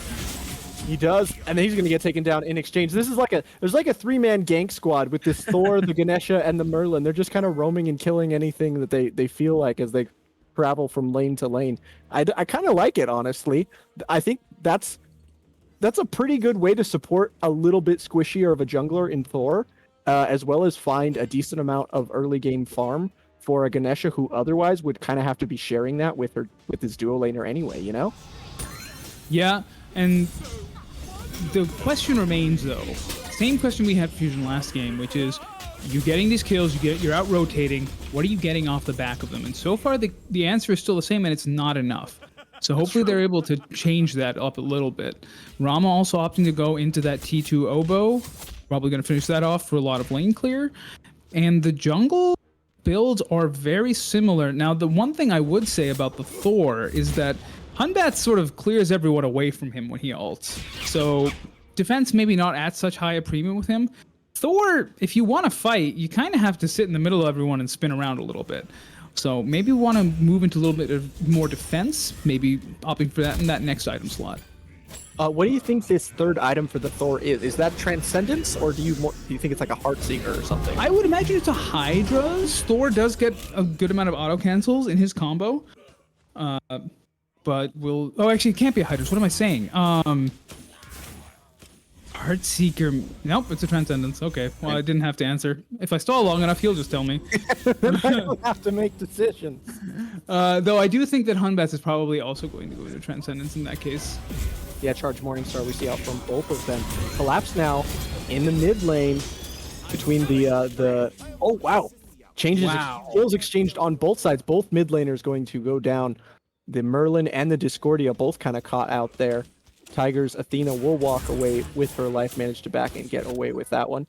And we do see that gank squad continuing to roam. The Merlin did get taken down, but the Thor and the Ganesha still kind of just running around together, looking for anything they can find.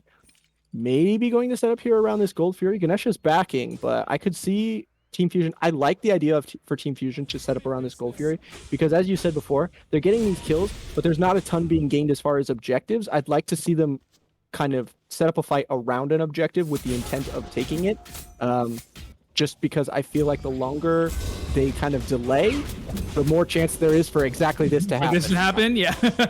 So on the one hand, Team Fusion is, also... Oh, the snipes aren't... I don't think they were good. But on the one hand, Team Fusion is getting the kills like last game and doing their thing. They are doing a little bit better job in the jungle. No huge level disparity at this point. But now Tigers are being a little bit bolder, grouping around for those objective fights and taking the Gold Fury away. So, and Team Fusion doesn't have that huge kill lead like they did in the first game. So now the Tigers are in a pretty comfortable position. Not just looking at the slash lines, but up 2,000 gold. XP about even. But I definitely Tigers are definitely in a much stronger position than they were at this point in the last game. And once again, that Fire Scorpion has not been taken. Oh, coming out here. The Stygian Torment going to drag the Odin back into place. He's going to get locked in by the Discordia. The Apple, holy cow, just CC chain, making sure that Odin can't go anywhere. Now he's been thundered. The Fear No Evil will make sure he can't run, and he goes down in the solo lane. RIT Tigers finally getting an answer kill, putting themselves on even kills in the slash line. And with that advantage, actually, I was about to say they could take Fire Giant, but Fire Giant's not up. Here comes a dunk. Nope, not going to connect, and the blink will get him out safely. Oh, unfortunate there. And now they may have to settle for a kill onto the Cerberus. He is a bit low. He'll be able to dash out underneath his tier 1 tower. So actually nothing ends up getting taken. But yeah, what I was trying... They did get... That's a neutral objective, technically. Right? Yeah, I mean, it is. It's worth his suspect in terms of what was committed there, but sure, it's a neutral objective, technically. I want mana, man. There were a lot of ults committed to kill that Odin, though, which meant that the Tigers weren't really in a position to fight. Though, as you mentioned, since Forp is still up, that means that there wasn't anything to fight over, so they just walked away. Yeah, that's the point I was going to make as that fight broke out. Fire Scorpion has not been taken. We're now approaching 14 minutes, so even later than the last game, still leaving those objectives off the table. So any big team fight advantage here won't result in anything for either team until that Scorpion gets taken down. And it seems like the teams have realized that as they're finally going to take it down at 14 minutes as well, so that they can do something with an advantage should they get one. Well, I think Tigers, should they get one, Tigers, I would say they're in the driver's seat right now. They've got that lead. Now it's time to push it. And as you mentioned, one of the best ways to push it, open up more objectives. Though I do have a question for you, which is that you seem to rather pointedly be saying Fire Scorpion. Are you a Gold Scorpion, Fire Scorpion person, or a Gorp 4 person? I kind of just go back and forth, honestly. I thought Gorp was short for Greater Scorpion, not Gold Scorpion. So I just used Gorp for any Greater Scorpion. So the sort of pithy way of saying it is, Greater Scorpion on the Gold Fury side, and I think Greater Scorpion on the Fire Giant side, which gets shortened to Gorp and Forp. That's how I understood it. Maybe some of our Smite etymologists can correct us in the chat. The more you know. Oh, looking at a Pyromancer here. Both solo laners going to be exchanging a little bit of damage, but the Merlin has arrived here to help, going to try and drag that Cerberus back in for a little more damage. Not going to get anything, but there are 4 players here from Team Fusion. They want to punish this Cerberus. He'll use Stygian Torment to try and buy himself some time, as well as the Fear No Evil, double CC ults on top of each other. Now the Dharmic Pillars has been thrown down because it's Team Fusion who need to disengage. A backline comes in with the Odin, and he'll get the kill onto the Cerberus he was looking for. So that's a kill in favor of Team Fusion, but they are very low health bars for the most part, and do not want to try and aggress any further in this team fight. They're mostly going to use abilities to zone and try and get their Ganesha out to safety, as he's only about 25% health. They want to get aggressive now, though. With all those ults expended, it does mean that it's not likely that the Tigers are going to be able to take anything on any of those objectives. The other thing that's important to note is that though Ganesh does not have CC immunity, he can dash right through the Odin walls. So there is a little bit of escape, or excuse me, Ganesh is on Odin's side. What am I saying? Wow, I thought I had a really smart point there, and it was exactly backwards. It happens to the best of us. It is all right, my friend. Athena gonna pull back that Merlin, looking for a little bit more damage. He'll be dropped down, probably have to retreat a little bit, maybe take a couple camps. Merlin does not have, actually both mid laners, very low in terms of actual lifesteal here, so they're as squishy as can be. They're so easy to take down should these fights go the wrong way. I think Merlin has literally none, right? It's only Discordia with the Soul Gem. Those big Soul Gem procs don't just help Discordia, they help the whole team, which is sort of a theme with Discordia, right? The passive also helping whoever has top damage on Discordia's team. I wonder who can we see who that is right now? Who's getting the benefit of the Discordia passive? I'm not sure. It's probably, if I had to guess, it's a Soul Laner. It usually is, but can't say with certainty. Well, they're going to take down the Fury here as they notice that most of the players for the side of Team Fusion go elsewhere and head back. Snipes attempted Team Fusion. They get it with the Rama ultimate. He will get it, and he'll get a kill to boot. Wow. Stopping the Dharmic Pillars, trying to zone. A little bit of attention went over to the way of Ganesha, and they used the distraction to pick up the snipe using the Rama ultimate. Very well played from Team Fusion there. I love that invade. That was Chef's kiss, Akira. that was Pacha when the snipes hit just right. Exactly. Oh, I mean, that's the danger. Even with the lead, it's kind of like the Hunbats, actually. No matter where Hunbats is, as long as he has ult, he's relevant. And no matter where the Rama is, not even saying that the Rama's down, because Rama's actually up, as long as Rama's in the area, you're taking a risk. They pull him back in with the Discordia ultimate. They lock him in with about 5 different forms of CC, and he drops immediately.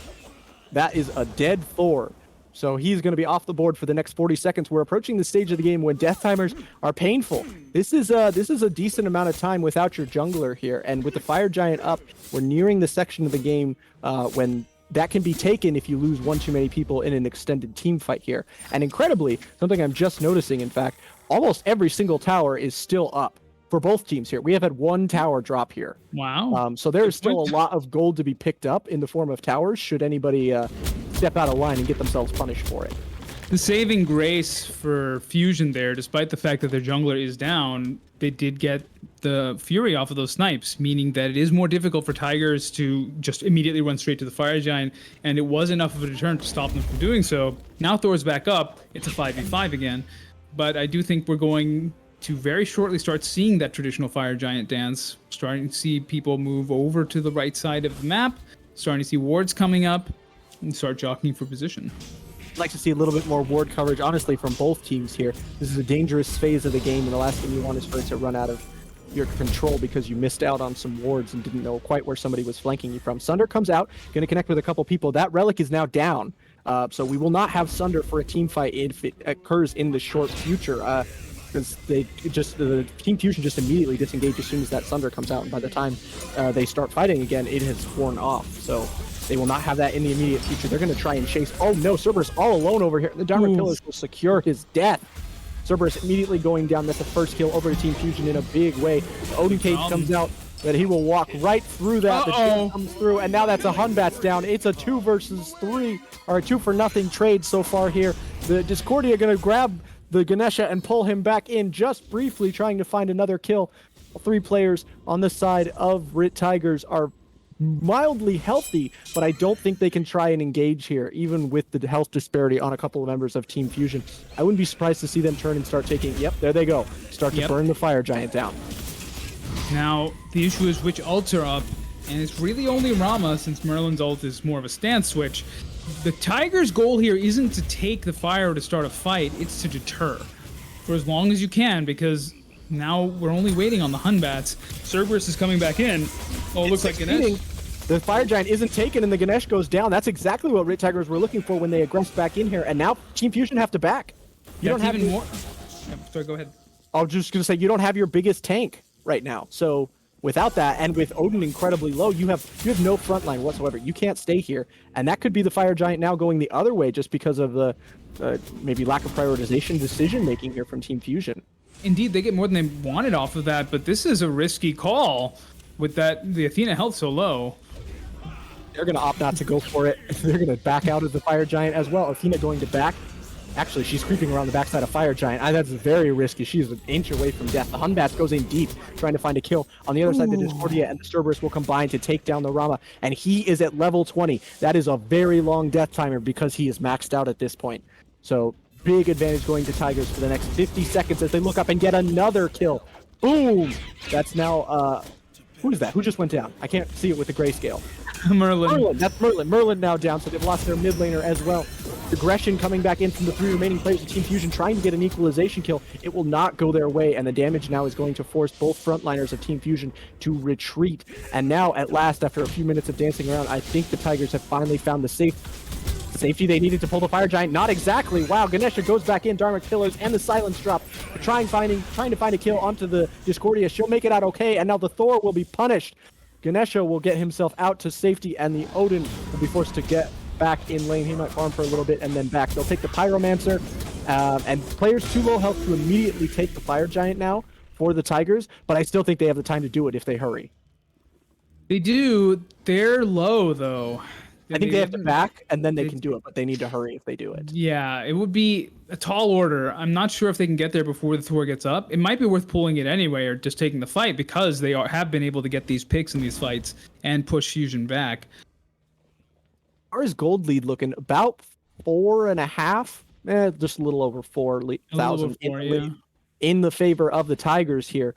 Experience heavily in favor of them, almost 8K up. But that will matter less and less as the game goes on, as more and more people hit 20. We already have the mid laners and the duo laners, for the most part, reaching 20 now. So that experience differential will matter less and less as the game goes on. It's going to become more about gold for the short term here. By the way, the answer to our question earlier, who is Discordia helping with her passive? herself. Yeah. Gonna have that all on her lonesome, but hey, it is helping her so far. 2-1 and 6. The best you can say is that your solo laner is not actively feeding over too much and is participating in team fights, especially because Discordia does struggle to get, the finishing blow. So oftentimes you will just see a lot of assists on her, but that's more than doing her job. So that's well played as far as I'm concerned. Definitely. Also very safe with that huge CDR to the Chronos Pendant and the Soul Gem, meaning hard to lock down that Discordia, and those ults are going to come out very frequently. Looks like Odin, after all the pressure he's faced so far, has gone full survivability. He is trying to be the tank that his team needs, especially as his support is lagging quite heavily. That support on Ganesh, only at level 14, easily the weakest member on the battlefield right now. So that Odin has had to step up in a big way and build defense all across the board to try and be the tank that his team needs.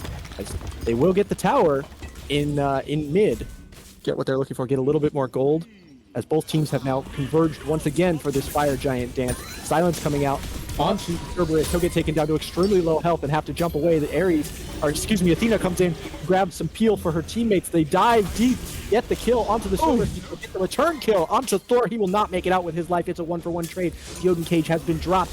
The Odin is now going to make it out safely using some peel from his Merlin, and now they dive into the mid lane looking for a little bit of a punish onto the Hunbat, who is there in mid. He's going to have to throw out a little bit of his abilities. The Merlin abilities won't get the pull onto the Discordia. Nice. The Bird Bomb will, and the Discordia falls. Team Fusion now up in players as the kills continue to aggress further and further. That's going to be a drop onto the Hunbat. 3 players now dead for the Tigers.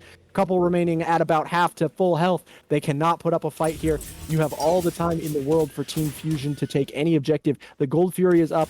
The Fire Giant is still up as well. They have lost Thor, but I think they can still pull it if they if they so choose. Definitely. They've got a big power play here. That was a huge win for them, moving the gold meter a little bit in their direction. More importantly, still 20 seconds or so before Hunbats or Discordia are even in Fountain and have to walk all the way back since they aren't Athena.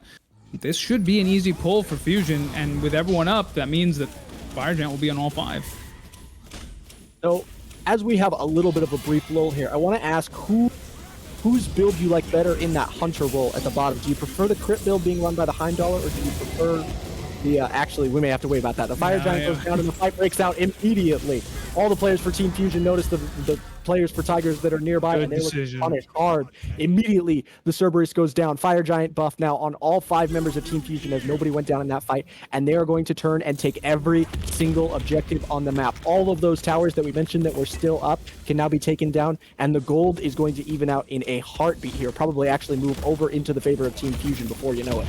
Right, not to mention the Fire Giant buff. And sorry, when I said good decision, I wasn't being sarcastic. The decision to chase by Team Fusion and to push this, also good decision making in my opinion. Getting that Phoenix down is a powerful advantage. I think they could even look to take one more, especially if they get a pick right here. They will get one that they're looking for. That Discordia Apple will not confirm the kill onto Thor. He'll make it outside the fountain safely. They chase underneath the Phoenix. The Aegis has to be used. It'll get her out to safety for the immediate meantime. The Odin cage dropped, but he is going to get yeeted out of there. Snipes are good!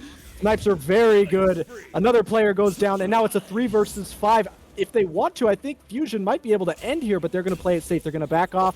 Probably going to take a couple towers, maybe one more Phoenix. Actually, I think they back and then take the towers and then the Phoenix, trying to just be as safe as possible, being very responsible with their picks here. Maybe even take the Fury on their way out of town. Probably take the goal. Yeah, I was just about to say, I think that's a good decision making on their part. Tigers, if they had overextended a little bit more, may have turned that Phoenix defense into a loss, but Fusion, rightly recognizing that if they extend too much, they'll turn their Fire Giant and Phoenix Siege into a loss. So I do like this play from them. I like the patience. Now they have a gold lead and a Phoenix down. Not in the Final Fantasy sense, means that they will have the opportunity. Can I get a revive when I die? Is that allowed? This is like the Phoenix down that they had in the cutscene with, everyone's played Final Fantasy VII by now, I'm sure. What am I talking about? Anyway, this will be a relatively easy Phoenix Fire Giant dance for him again, with the mid waves pushing automatically with those Fire Giants. So I do like the patience. I'm usually in favor of the safe call. Much to my team's chagrin at times. So back to the question I wanted to ask a while ago. Which build do you like better for these hunters here? Do you like the crit build? Looks like that probably would be maybe a Wind Demon in the final slot for Heimdallr. Almost certainly. Or do you like the attack speed build, full bow build for the Rama? So in terms of objective shred, my understanding, the way I think about it, and this could be wrong, is that the crit build will give you better objective shred, and the bow build will kill people better, especially if they're going to build into a lot of health. So it is a little bit situational how the game's going and what the comps are looking like. In this game, I don't think Heim is getting the full benefit of his crit build, is what I would say. Tigers have taken some objectives, but the big one, Fire Giant, they haven't really been able to sink their teeth into. And if they were able to give Heim some time on it, which you would think they'd be able to do with all the CC, I think it would be the better of the two builds. I think situationally for this game, the Rama is getting more value out of his build. I think I agree with you. So here we are, everybody back up and alive. Fire Giant buff still up, but not for too much longer. They are running out of time to do something with this. If they want to take another Phoenix to Team Fusion, they have to kind of do it now, as it will fall off of them before too long. They have grouped up as 5 and are looking to siege down this right lane Phoenix, which is a decent choice. I almost prefer the left just because of the map pressure it puts onto the Tigers if they get in a prolonged Fire Giant dance. But this one works just as well. It will force people out of the fight to go have to take care of fire minions in if they absolutely need to. And we do see that Mannequin Hidden Blade picked up as highlighted by our observer there. So that will provide that chunk of power, make everything just a little bit deadlier there. I mean, the Mannequin's Hidden Blade, he dunks down with that, then he follows it up with the Erendite, auto attack. That's going to be a lot of damage. And I don't think they were planning on sieging there necessarily on the right. I think they just wanted to keep the waves pushed up as much as possible, since I think they recognized that the Fire Giant wasn't going to last long enough for them to muscle it in. That's why Thor sort of went to the mid, keep those waves pushed up as far as possible. You want their attention to be divided insofar as you can have it that way. And it looks like a little bit hard to see the timers here, but it looks like there will be at least one fire wave. Yeah, the Phoenix has respawned, and there is one last fire wave pushing down mid, but that's synced pretty closely with Fire Giant. So if Fusion does have a bit of an advantage here if they want to press it, since someone is going to have to fall back to delay that fire wave, and as soon as they see that, it's go time. Obviously, a little bit easier for Tigers to respond because it is the mid lane. It'd be worse if it was the left-hand side there. Absolutely. But it will force somebody out of position, especially as Team Fusion have done a great job of escorting those fire minions as far up the lane as possible, trying to keep them as healthy as they can. You can see Discordia, and they, as well as do Team Fusion, see Discordia in lane clearing that. They know they have a temporary advantage, so they're the ones setting the pace and getting aggressive, taking space on their opponent's side of the map as they're waiting for this Fire Giant to be ready to get pulled here. Discordia, by the way, still helping herself with her passive. Jump and the blink forced out immediately, so that blink going to be off cooldown. Important to note that pretty much every relic, with the exception of a couple blinks here, is online. Although one did just get used by our Ganesha. So lots of survivability for everybody here. It's going to come down to, team fight coordination. How much of that CC that Tigers have built into is going to be able to get off successfully. That's going to be the big determiner here for this team fight. I think that Bracer is a little bit early, maybe expecting a fight around there. Oh, here we go. Odin Cage comes out as well as all of Merlin's abilities. She's throwing everything in the kitchen sink in there trying to take down that Hunbats. He'll get pushed back just a little bit further as the Athena will be forced backwards. The dive comes out and the Dharmic pillars are going to go near the tower. There's an extremely low health bar on the Hunbats. He'll be able to go up and down, pushed away just a little bit. Holy cow, the leap and he gets out with his life. There's a Heimdallr who went through the Bifrost. He's also at just a sliver of health. The Cerberus goes down and finally somebody on Tigers goes down as they've all been low health for about 30 seconds now. Everybody on Team Fusion is super healthy. They're going to take down this Phoenix as a reward for their efforts and possibly even a kill as silenced and knocked down. She'll be locked down and taken it. And I think you're right. The Thor goes down, and the Odin is extremely low. If Odin goes down, that is the end of this push. They're going to back. I think they might try and take Fire Giant with this, but they can't end just yet. Risky back there. Not sure about this. Yep. Very risky back. Oh, don't do this to me. The heart can't take it. Just find somewhere safe. Yeah, at least don't do it in plain sight of the opponent.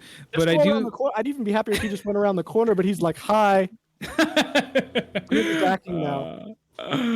Well, I do agree with you though. I think Fusion does have a reasonably strong position to try and go on this Fire Giant here, but I do agree also that they had to back, which they do. So we're gonna go back for the Fire Giant, and unlike last time when we were in a similar situation in Game 1, the Fury up is primal, not Oni. So while not useless, it doesn't push all the waves and threaten Phoenixes and Titans like an Oni would. So both teams can get away with focusing a little bit more intently on just the Fire Giant, which has ticked over into its enhanced form. But also, much like Game 1, there is zero vision over there. So if either team decides to try and pull a little sneaky, they absolutely can, because nobody has any idea what's going on over there. Definitely can, except this time the go button doesn't really have a drawback. Last time, if you take the Oni Fury and then you immediately go, you still have to contend with those fire waves no matter what. This time, if you take the Primal Fury and then the team goes on it, well, they're in a 4v5 and the other team in the 5 doesn't have to think about anything. So we'll see how it plays out. Yeah, and Team Fusion seem very comfortable. They have pushed deep into enemy territory here. The Tigers are very reticent to approach even getting near this Fire Giant pit. Excellent use of the word. Absolutely. Thank you very much. Which means that those Hunters and the Merlin in the backline, should they so choose, can start working on that. And they do. They pull it immediately. Burning And fast, almost done. there he goes. Team Fusion take it without really any fight from the Tigers because they were zoned so far away. And now they immediately turn to burn down the Tigers. Holy cow, that health bar just melted for the Heimdall. He's going to go down the Odin cage, is going to attempt to lock everybody in. The Phantom will try and get a couple of them out of there. The Rom ult going to be good after the final one will finally pick up the kill they were looking for. That's 3 players. 4 players now down for the Tigers. There's 1 remaining. It's the Athena on just a sliver of health. She's going to get stunned. She's going to get stunned again. She'll be able to make it underneath her tower, get the dash off, but not be able to make it away to safety. I think she'll finally get the kill using the dash. Was it enough? Oh, okay, no. holy cow! You're gonna make me look like a fool there, staying alive for so long, but that, after such a long time sieging, will finally be Team Fusion finishing us off, and we're gonna go to a Game 3 as the Tigers won Game 1. We'll see how this one plays out on the other side of the break as we take it back to the desk.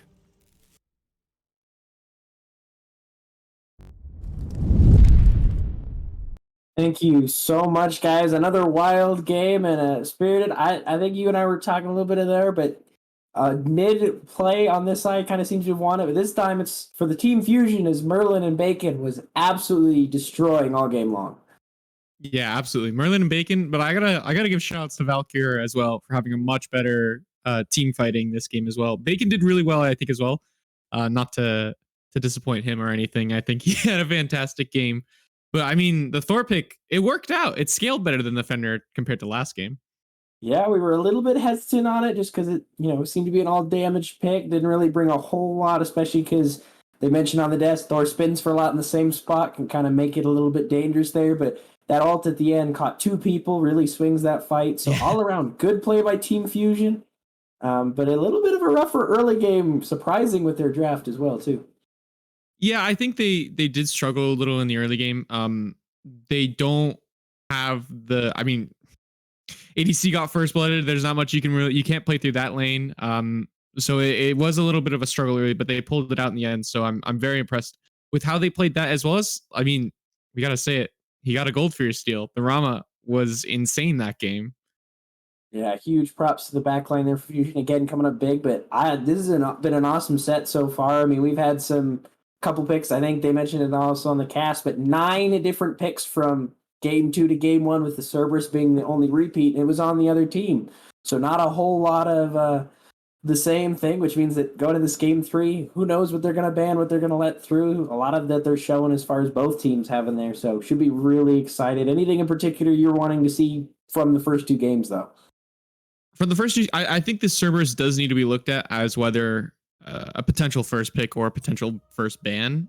I think it's been through all 3 games. It lost Game 1, and I can't remember who had this Game 2, to be honest, off the top of my head. I'm just so focused on this back line, honestly. I honestly think Rama might have to be looked at. I thought that in the mid to late games, that Rama was just shredding frontline, and it was just so easy. The snipes were huge. I mean, they were essential for the dive, for not only the Thor, but as well as the Odin. It was just so easy to kill a backliner with those snipes. I thought that pick was fantastic. Yeah, I mean, we saw it do work. Game 1, we were kind of questioning why it got banned, but in this second game, it all makes a lot more sense now why it was banned away, and game 3 probably could see that here, but this leaves a lot of picks too. I mean, we saw Baba Yaga ban game 1, this Merlin and this Disco having huge damage. I mean, Rama and Heim were both getting through it. I mean, what do you let through? What do you allow? I mean, this is so many different things that we've got here, but I am with you there. I think maybe you need to look at this Rama, maybe shy away a little bit from that Cerberus pick, but one pick that I didn't think we get to see shine very well in that matchup was that Athena really didn't have any chance to set up in these team fights to kind of do what we all love to see Athena's do, set up that taunt, let the backline just damage off the back end. It really was kind of back foot a lot of this game for that Athena. Was that more positioning, or is that a little bit more the comp for you? I feel like Tigers did not play their beads burn comp very efficiently. I think there was some miscommunication errors there. Probably that game, they really struggled with how they realistically should have played their composition of literally, we force this beads, okay, now go on that target. We force those beads, now go on that target. It struggled. I think in game 3 they probably shy away from that strategy. Try and go back to that game 1 of let them go in first. We kite their initial engage, and then we punish them for getting close to us. Yeah, they started to do that game 2, but eventually I don't know if it was whether they stopped or they stopped having the opportunity, but we're going to go ahead and hop into these picks and bans. Game 3, best of 1 now at this point in the series, got to decide it all, but yeah, it'd be interesting to see if they run that Athena back as Fusion. They do have the second pick, probably not super worried about it, as it, like we mentioned, scary draft, especially picking that Merlin and Ganesha with no CC mini at the end, and they didn't have to worry about it. So I don't think if they'll prioritize that. Interest to see as well, though, if they stick to that kind of frontline early draft. They drafted the Cerberus. They drafted their frontline top 2 picks the first game. They did it again the second game. It's worked once and not, but I'm curious to see if they're going to stick to that or maybe look a little bit more to try to get some of those top tier picks for the backline, especially now as they have that first pick overall. I think the backline will probably be looked at earlier in the drafts for both teams. I think this game, as a comparison to the first 2 games, it's interesting that RIT decided to go for that first pick position. Pick position. Excuse me. Obviously, the person who loses the last game gets to decide choice on who gets the next first pick. They elect for that first pick position, and they're the side that wants the Baba Yaga. So now it's Fusion that has to ban away those meta picks, but also they have to target ban. So this is going to let something go through. The question is, what will it be? Will it be that Odin? Will it be the Baba Yaga? I'm not so certain they're going to let Baba Yaga through after that game 1, but they might let something through. It's not going to be Gilga, not going to be Artemis. Could be Osiris. You never know. Yeah, and I don't think we should see it back after that second game. It was a great display of why Odin is meta right now. Right into a lot of these matchups where they don't have the best, the survivability with any sort of leaps or dash away out of those cages. And even the targets that did, there was a lot of ways to follow up around that. So I think we might want to see that banned, though. So far, though, not going from it. Fusion, they don't want to see that Baba again. They banned that out, as well as they banned that Tiamat. RIT Tigers, they're sticking kind of same bans to the Gilgamesh and Artemis. So right now, there's a lot of things we might see.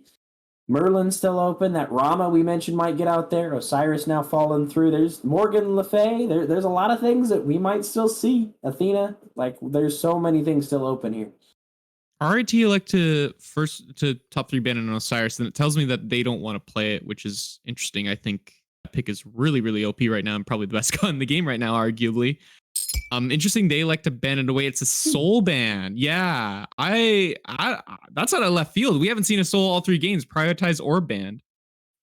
So I think this is kind of a little bit going to that, what strength the second pick. Sure, you might give up 1 top pick, but you grab 1 or 2 in return that you want. As Morgan Le Fay, she's still open. The Athena from game 2 we saw still open. There's a lot of good hunters. I mean, Yamoja, Odin, Odin, stuff like that, whether we've seen through. And RIT, which is kind of where I was guessing they were going to go with. They do lock in this Odin first pick. Very strong, but now what is Fusion going to get off the back end? Morgan Le Fay? Do they look that direction? Cerberus? Do we see another Cerberus game 3? If they do, if they lock it in, I'm going RIT for this set 2-1 if that's the case. But they are going to look towards that Morgan Le Fay. I don't mind that at all, especially with both of these mid laners, Bacon, as well as there. But they opt to grab the Fenrir this game. Morgan Le Fay locked in. Fenrir, again, we mentioned, does have kind of a little bit of flexibility for that support or jungle. I usually like to see it in that jungle role, but good, especially into this Odin pick. But Morgan Le Fay, a little bit more of a rougher matchup there. Yeah, Morgan, it's interesting they elected to go Morgan into the Odin. I think you're going to need a hard stack Phantoms here. It's just struggles. It struggles with that dive. You do have some self peel in that too. Obviously, you go CC immunity in that ultimate, but she just struggles with that dive when she gets dove. She gets killed so easily. I think she's really going to struggle with this game. I'm surprised they don't go for the one dog. They go for the other dog. I really like the Fender pick here for Fusion, but I don't like this Morgan Le Fay pick here. Yeah, It's just going to struggle. Yeah, instead of the 3, they go for just the one-headed one with the Fender to go that one there. But on the other side, we mentioned it a little bit there. Rama picked up. We see the Sobek run back from game 1. Probably going to be in that support role as the Odin can be flexed, but we're probably going to see that in the solo lane. But a Cullen pick here kind of falls in favor with a lot of these changes, but Vamp Shroud and other picks that just seem to be doing better. But in my opinion, still not a bad solo laner by any margins. No, not at all. And we saw how it went in that last game. The person who had the Guardian ended up losing that matchup. I think it's a great idea from Fusion to stray away from that Cerberus against this Odin matchup and just say, hey, we won that matchup last time. We had the Odin. Let's not pick the Cerberus here because we know it's going to be a losing matchup. Pick the Kukulkan. Pick something that dies and that has that good pressure in lane. It's not going to be necessarily a winning lane. Well, I mean, Kukulkan kind of hard wins lane anytime. But I kind of like the idea here. You have the dive as well with that Fender Kukulkan, and you're looking to kill this Rama, but you're kind of, again, it's this idea of good luck Morgan. She's going to die to this Sobek Odin diving her. I don't know. Yeah, and that Rama, again, that we saw beforehand that was really coming out strong was on Team Fusion, so we'll get to see RIT get to play it instead for the Tigers, see if he can match that same performance. But one thing I will specifically say, Kukulkan, he very much likes to be in the middle of team fights. Got that transformation, has 2 ultimates, and when I think of Sobek, I think we pluck somebody, we kill them. Usually if you don't have beads down on a carry, you're looking to just catch out a tank, but if I'm the Sobek and I see Kukulkan, that's just a target I can't pluck. I pluck it in my backline, they're just going to die or get close to death, and it's not going to go well. So interesting to see that pick up and see how that goes. But bands coming through, Fusion really focusing on, I think, in a good direction of where they should be, looking towards that front line. Raijin banned away. They don't want to see that go over there onto the other side. And Loki, again, banned out. Not going to ban away any of the other junglers that we've seen. So they really are focusing on this Loki and that singular pick potential, which Morgan Le Fay, if she's going to get left on an island, don't hate that pick at all. But on the other end, RIT, they did not like that Ganesha game. No. They're still on the train of not liking the mirror, very much focusing that front line as they've already presumably solidified their solo and support. No, they don't want the Ganesh again. I think it's a great idea. Okay. Yeah, I agree. I agree completely. This is out of left field. I mean, chalk support. I mean, it's got to be a troll hover, right? I mean, there's no shot. Chernobog gets locked in. This makes a little bit more sense. You're trying to match that sort of backline dive potential, although you're a little more all in with that Bog as compared to the Rama. The Rama's more of a, I'm going to be safe in my own backline and ult the enemy backline. Bog is more of a, I'm going to ult and then go all in with my Kukulkan Fender. So it's a little different, but we'll see how it works out. I do think it's a good pick here. Okay. This is why I love 3-game sets, because the more you pick, I mean, as a player, yeah, something works, it's great and it's fun, but you're at that point where you're like, well, I don't want to run it back again and then like lose it and then I won't feel the same about the pick. Like, you want to mix it up, but like these are some other picks we've seen which aren't necessarily bad. The Chernobog, I think specifically in the Odin does really well, can dash in and basically through the Odin wall with that double dash to get through the cage, or even just sit inside the wall. Has some great way around that, especially when he's trying to dodge Morgan Le Fay, the Fender that's coming at him. So great, I think, matchup there. Excuse me, that's on his team. But like the Sobek, the Nuwa damage, really good matchup there. But this Nuwa, it's going to give a lot of global pressure, and is with this Rama diving from the backline, the Odin diving in, again, the Sobek, and now a Kali that's going to want to dive too. That's just another backline that she's just going to go up in the clouds, be damaging everybody, and you're just not going to be able to dive me because I'm going to be out there. So I really like this pick here, but you know, we touched on it before, picks and bans, and we kind of forgot about it. Athena, she's going to she's the 10th pick here for Fusion. I mean, she's still kind of good, right? Like, gave Fusion justice. Sure. I mean, she dash taunts. Okay. So the point of the Athena here is she gets beads for her Fenrir, and that's the whole point here. Is you just have another beads burn support. I just don't.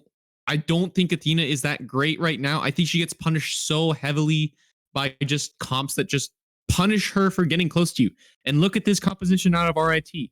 Nuwa, Clay Soldiers, stun, you're dead from your Rama who's just going to shred through you. So Odin Cage, Sobek Pluck. This composition is just designed to kill an Athena who's going to dash towards you. I'm not a huge fan. The idea is there, but I think Jungle Phobic's going to die a lot this game, not going to lie. Yeah, this is probably going to, sounds like you and I are kind of in agreement that it's going to be pretty much, could be the same sort of game too. This Athena's either going to do some great setup and it's just going to be amazing pocket 10th pick that Tiger's kind of overlooked, or it's going to be the same story. She's going to try to dash away, use her taunt for some self-peel, and just kind of end up not doing a whole lot for the team fight. But we'll quit yammering and let the play speak for itself. Voice the Swan, Akira, who's going to win this set? Thank you very much, King Batu and Spirited Book.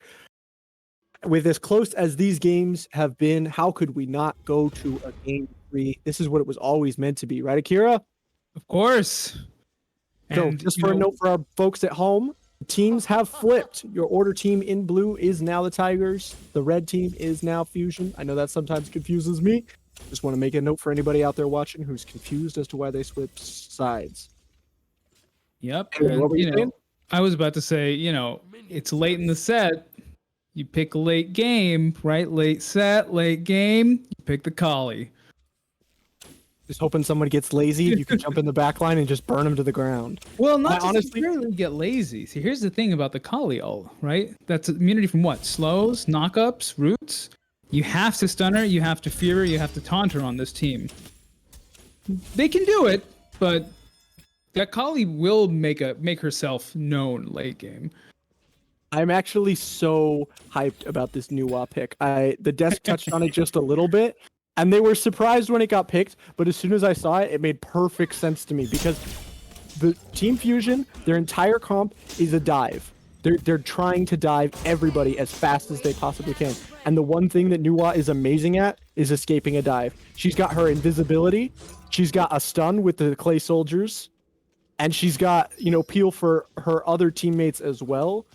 So, and you combine that with the Sobek, who can use Lurking in the Waters to get himself out of trouble. Odin has Leap. Rama has his ult that can, kind of get him out of trouble temporarily. Oop. But, Pluck. Attack speed a little bit too low for that to be too punishing at the moment, though. Chernobog will make it out safely at the moment. Later in the game, though, that's a confirmed kill 100% of the time. Holds on to his beads there that time. But yeah, everybody on the Tigers has some form of, escape. Yep. And that just mitigates the efficacy of this dive from Team Fusion so hard. I'm in love with the Tigers draft right now. I'm geeking out about it, man. Another excellent use of the word from you, efficacy. Here we go. Ooh, big pluck coming in, and that's the first blood going over for the Kali on Scissors. And they'll get a second one, a solo kill in the solo lane as Cullen goes down to the bullying of the Odin. That's going to put him ahead in a big way. And Cullen can struggle when he loses, momentum in the early game. So he's going to need to find some way to get that back before Odin gets out of control. Listen, I'm just going to admit it before it becomes implicit, or I think I've implied it already. I am a Kali fanboy, but I am going to say that getting first blood onto Kali, getting Kali the momentum early, getting her into late game as fast as possible, that's a powerful play. And in addition, also, by the way, the other thing about that dive heavy comp, no Suku. No, and by Suku, I mean not a Wheelish's mount, but rather Tsukuyomi, means that if Nuwa gets up into the air, as you said, she is well and truly safe. Nothing can touch her. Yeah. So I didn't even thought about that. I was thinking about, another solo kill. Holy cow. He's going to have to back, just not because he needs to back. He's going to back because, dude, I have so much gold right now. I have to do something with it. A 2-level lead in solo lane already, also very powerful for the Tigers, who have taken control of this game very early. I'm going to be perfectly honest. I hadn't even considered Nuwa's ult as part of that whole thing. I was purely thinking about her invisibility and the stun on the Clay Soldiers. But yeah, using her ult as another way to jump out of the way when she gets dived on, it just makes it even better. I'm so in love with this pick right now. It's insane. Not to mention the Nuwa ult. Both times we've had late fire giant dances with no vision on the Fury. Just pop that Nuwa ult, take off a third of everyone's health, and see if anyone's over there. Especially because one other thing that that I just realized is that we've seen a lot of. Oh, hang on, hold that thought for just a moment. We got an invade coming in here in the mid lane. That is a very dead Kali. She got caught out by the rotation coming in from that's the Fenrir combined with the mid laner in the Morgan Fey. So unfortunately for Akira, his beloved Kali going down right now in the mid lane. But really quickly, what I want to talk about is the other thing is that we have seen so many fights between these two teams around the Fire Giant in the late game where somebody walks away with every single relic burned and a sliver of health. And guess who's perfect for punishing that? The global ult of the Nuwa. Definitely true. Nuwa is definitely a strong pick here. Cannot be denied. We will see how it all plays out, though. Tigers, I would say, are still in the lead despite the Kali going down early. No beads on the Kali also means that she is relatively vulnerable to that Fenrir and Morgan Le Fay CC in the mid. So XP and gold both trending in the favor of the Tigers right now. So that is them up for the time being. As we said in the last game, though, that will start to mitigate as the game goes on, especially if Team Fusion are able to soak lanes effectively and get all the farm they need off of those camps and minions and things like that. This is a lead for Tigers, make no mistake, but it is not one that should be considered too big or insurmountable. No, certainly. It would be surprising if there was an insurmountable lead at 5 minutes. Though I do think this is a bit of a script flip here. Normally at this point, yeah. Another kill. This Kokolin 0 and 3, and now 2 levels down in the solo lane. I don't even think the Odin cage was needed there, but I mean the cooldown isn't very long, so why the heck not? That was just disgusting. This is a bit of a script flip. Normally we see Fusion taking those early kills, getting out into an early kill lead, and then sort of not being able to back it up with farm or rotating on objectives. But this time Tigers, in addition to sort of out farming Fusion, are taking that kill lead and are taking the initiative even very early. So that combines with probably the biggest lead we've seen in this set this early in the game. It's going to be a problem for Fusion unless they can find a way to mitigate it. Probably, Tigers identifying in between game 2 and game 3 that is an area where they showed some weakness in the first 2 games, and we're like, look, if we can come out and get the kills early, we know we have superior farm and discipline in areas like that. We can snowball this to a much bigger lead if we come out swinging hard and early, and it's working. Yep, definitely working. Is Fenrir going for a bit of an invade here, but this is risky. Brutalize denied. He's going to hit the stun, and that will keep the Brutalize from hitting all 4 of its strikes. The leap comes out, and that will make sure that the Fenrir's time is wasted. They'll get a little bit of an XP camp there with that Athena for their efforts, but not what you were looking for when you invade the camp like that. And now this Odin...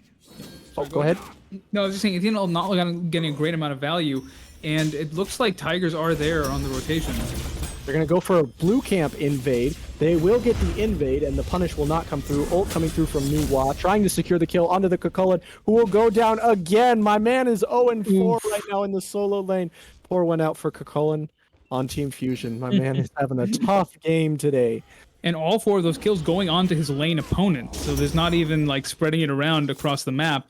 It's the person he has to walk up to and fight it right away again.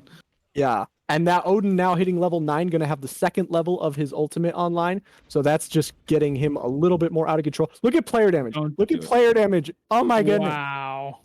Wow. That's what? It takes maybe 3 other players to combine to match the Odin, and 2 of the players will be on the Odin's team. This is a very blistering start by the standards we've seen in this set from Tigers. They have amassed themselves a little over 2k gold lead so far, so also keeping very good control over the lanes, the camps, getting absolutely everything they're looking for. I really like the Tigers' position coming out here in the first part of this game. Once again, just something to note, we are seeing both teams have left the Scorpions alone for the time being, so neither objective available yet. As we see Quibbles go down once again, and they're going to find out how it's lurking in the waters right here. Oh no, Bacon on the Morgan Le Fay will go down. You could see he just gave in. He just stopped running because he knew it was coming. I think that's heartbreaking. The best idea for the Morgan there was try to get the kill onto the Sobek, but the Sobek was patient and disciplined.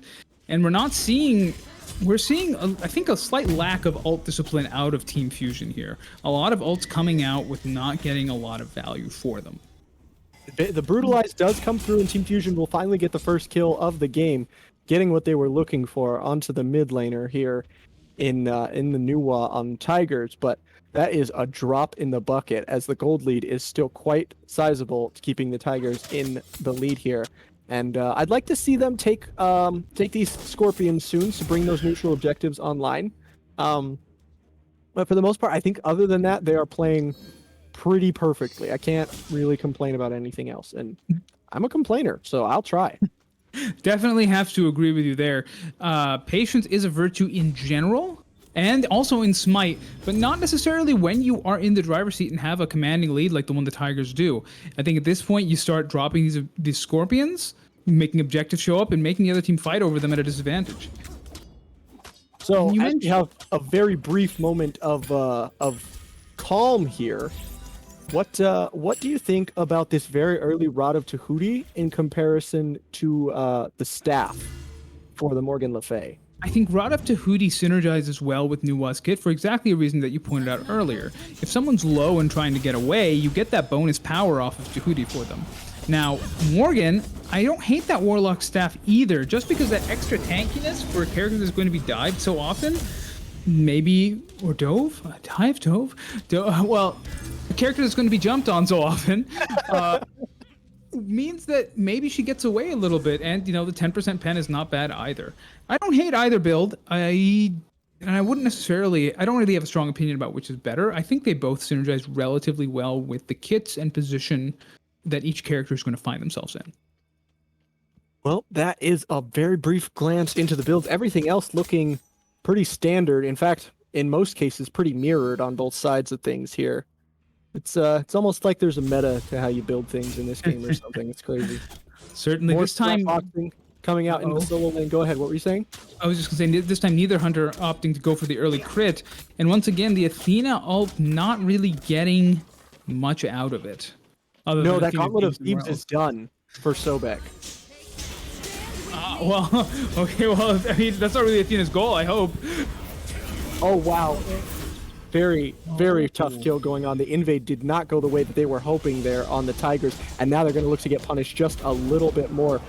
Leap coming out for the Odin. He'll get himself to safety using the Bird Bomb shield to keep himself alive, and I think that'll be the end of the kills. Oh, wow, dash coming in from Athena. She's not done. She's going to taunt forward the Odin. There's nobody nearby to help him. His teammates have all been pushed elsewhere, but he gets away with the help of that shield once again. And now that will mean that the Sobek is back up. Fire Giant now online, but Tigers are in no position to fight. They have to back for the time being. This may be the Pyromancer easily for Fusion. I will amend what I said earlier. Athena being there... Yep, and they get the Pyromancer. Athena being there was actually some value because of that big rotation to start getting kills. Now, the combination of Athena and Chernobog ult is one we haven't really talked about. It means that at any point, Athena and Chernobog can be anywhere, and now they're in your face for the team fight. It kind of makes one a little bit paranoid in these circumstances, though Rama getting that T1 tower is also a bit of a heads-up play, knowing that knowing the Fusion is aligned on the right side of the map. So Fire Giant up, Gold Fury Scorpion still alive, not been taken down yet. Both teams resetting as we transition just a little bit more towards the mid game right now. Players start to retreat a little, go back to farming. The aggression dies down just a little bit as players remember they have gold, they have things they want to spend, items they want to get online, things like that. Interesting choice out of this Fenrir build as well. Going for a more power glass cannon sort of look, not usually what we see out of Fenrir players. Especially with that sort of more twig initiator style that's become more popular with them. Gonna be interesting to see how it worked out. And to be fair, been working out so far for the Fenrir. 2-0-1, not a single death on that Fenrir. Valkyrie having another pretty good game. Also seeing the Pridwin for our Sobek, and on the other side, there's the Athena support. Is that a corruption? What do you think that's going to be built into? I mean, one would imagine a pestilence, but maybe a talisman of energy. I think that's what I mean, pestilence. No, it's a T2. Yeah, T2 pestilence also builds into talisman of energy, which I have to imagine is the play here. I don't think there's that much healing unless they're worried about the Kali resets. Though there is Soul Gem on the Nuwa as well. That's true. It'll be interesting to see how both those builds end up playing out as time goes on. The Invade coming in here. They are looking for this Morgan Le Fay kill. The Odin Cage will confirm it. Bacon locked down and taken down once again. And now they're going to push forward and probably try and get a pluck. Yeah, they get the pluck. They throw him outside. The burn will come down, lurking in the waters. Not quite going to confirm the kill, but the bird bomb will drag back into the tower using the Ragnarok. But the Fenrir will be the one going down. All the players still alive for the Tigers, and only 2 still remaining for Team Fusion. And that's just because they weren't around to kill at the time. Gold Fury. They're going to rotate over and take this Gold Fury. Yep. Yeah, it's the power of that Kali destruction. Unkillable means that if you expend all your CC to Dragon Under Tower and her team's still there, well, as soon as she gets out of the CC, she's going to be invincible. Heads up play, good rotation from Tigers, and that is really displaying the weakness of that Morgan pick. That I always have to be very careful. Morgan, not Morrigan. Morgana? I've done that so many times. Morgana pick or MLF pick. Displaying the weaknesses that the desk mentioned, and interestingly, not a single Phantom Veil on the side of Fusion. Going to be interesting to see if they do pick up one of those as second relics.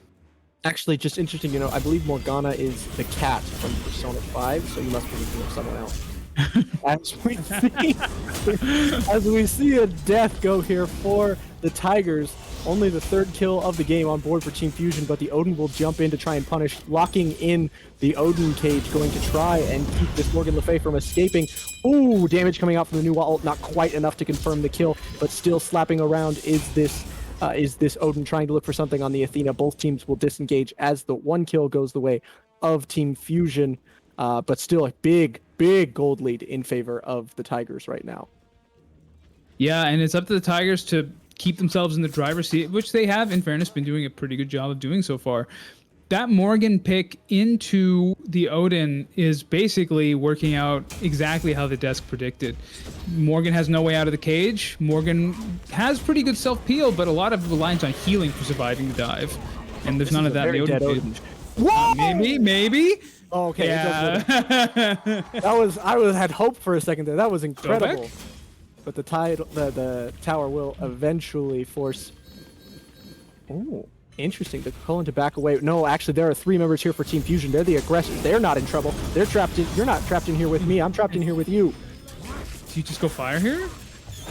I think they're going to look to try and chase them back underneath the Phoenix, and I think they're too low health at this early in the game to go fire. Yeah, unfortunately. I don't think you want to try that immediately, and there's not really anything else on the objective, so they'll just take every single camp. They'll just steal everything that they can and return to farming for the time being. That's not nothing, and it does, yeah, chip away at the gold lead, so, not a terrible play in my opinion. And the Fenrir, if you see the Fenrir now moving into that more defensive option, that's likely going to be a Magi's Cloak or Mantle of Discord, and the Kali doing Kali things. I've got Hasten, now it's time for Shin Size.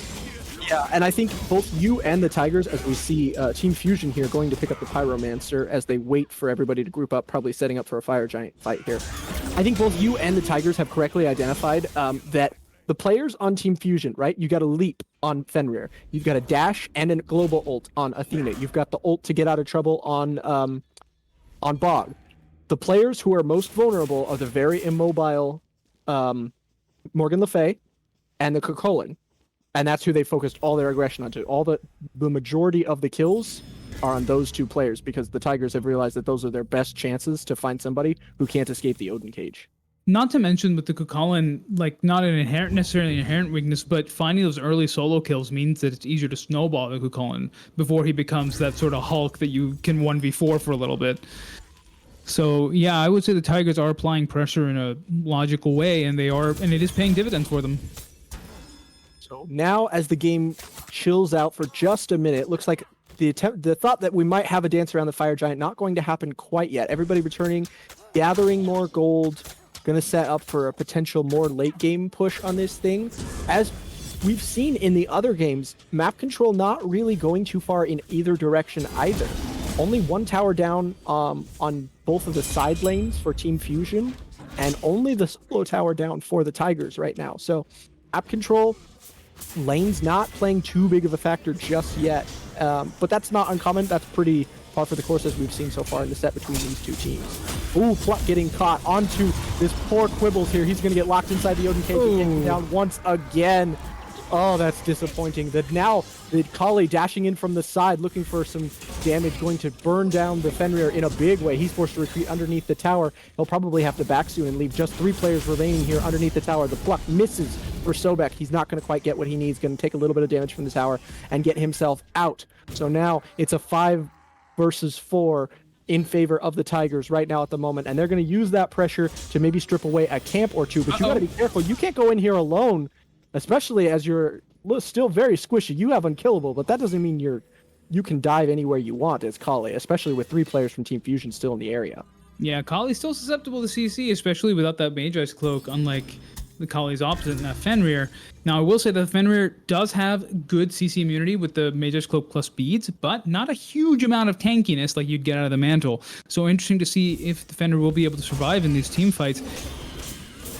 Taunt in, the Odin going to take a little bit of damage from the double whammy of the Fenrir plus Athena, but he'll be able to get out safely using the invisibility from his Nuwa.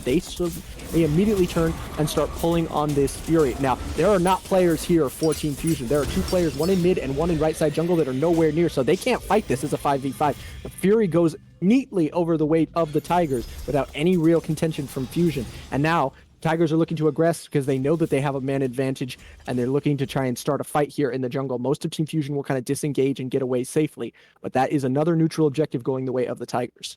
One nice thing for Team Fusion there, which may slightly go unnoticed, is that they did get Odin's beads. And speaking of relics, interesting to see, Team Fusion, all with 2 relics, no Phantom Veil. If that Morgan is locked in, that Morgan is dead.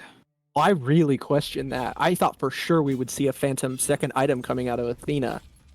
I don't know how I feel about them having one without it. I mean, they've been punished so hard already in the early game. You would think they would prioritize that get out of jail free card just a little bit more as they head into 12 and get their second relic online.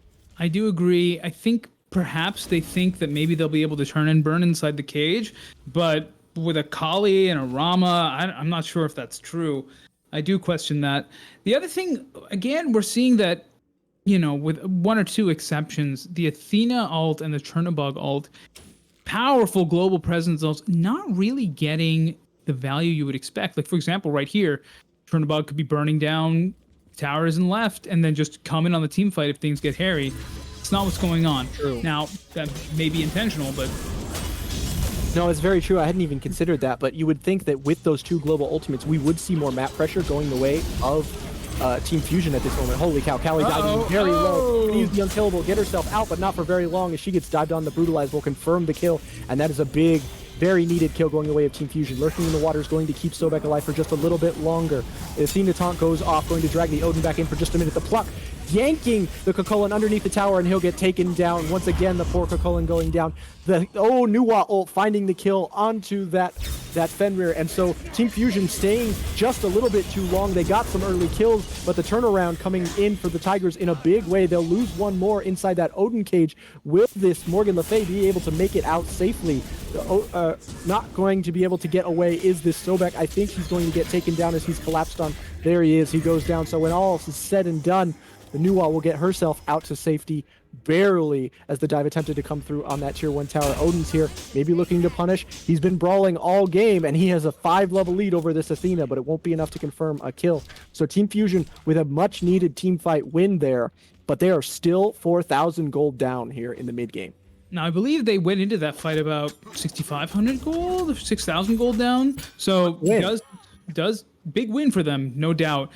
Interesting also how back and forth that team fight was, starting by taking the Kali off the map, then maybe a little bit of an overextension, but then Tigers just weren't ready for the destructive power there, and Morgan was able to survive inside the Odin cage, so there may be a method to the madness of not having that Phantom Veil. I think part of the reason that we're not seeing this Bog and this Athena split push and then rotate over to fights using their global ultimate when it's needed is because of how fast players are melting here. I think the thought process for Team Fusion is that by the time the ultimate is activated and they've made it over, the fight is already lost because somebody's either dead or so low health that they have to back, and you get essentially a 5v4 anyway. Yeah, certainly a reasonable hypothesis. I don't disagree. Just kind of unfortunate for Fusion that they aren't able to take advantage of such big, powerful properties of the kits of their picks. But maybe they'll be able to do it later. potentially as those players get a little bit more health online and the gold and experience starts to level out as they finish out their builds and things like that, that will be a little bit more of a possibility for them. But at the moment, teams seem to have been grouping up. Honey, it's time for your 23 minutes and 40 seconds fire giant dance. Yes, dear. We're back here again as we're setting up for this fire giant siege, as both teams placing wards, prodding, poking, looking for weakness in each other as they try and push us into the late game here. There is a small consolation prize currently on the map in the form of that Pyromancer. But yes, we are sort of centralizing around this Fire Giant dance the way we have the last two games. These sets have been very Fire Giant centric, as we mentioned earlier. Not a lot of towers going down until there's a Fire Giant, and then, you push down 3 or 4 towers in one fell swoop. So, well, they will get the Pyromancer immediately. The Tigers were there and Team Fusion were elsewhere, so they'll get what they want, and now they're backing. Not interested in fighting over the Fire Giant, maybe just looking to spend gold, but don't want to stick around here for the time being. Now, this is a bit of a risk here from Tigers moving so far away. Team Fusion could collapse on the Fire Giant, but they do elect not to, backing as well. And Tigers do have pretty good ward vision of the area, so not as big a risk. See a ping from the order side over on the Fury. I think a couple players are going to go and take the Fury, while the frontliners for the Tigers dissuade Fusion from taking that Fire Giant, because Fusion don't know that all 5 players for the Tigers aren't there. As far as they know, all 5 players are still around the Fire Giant pit. Question is, does Chernobog have the same idea? He's in that left jungle as well, dropping some buffs, taking some farm. Now, if Rama starts that up at the wrong time, might be a big problem for him. But neither hunter electing to go on the Gold Fury. Instead, everyone's sort of content to go back to a sort of semi-lane situation. But keep an eye over there. These hunters know the other one is there.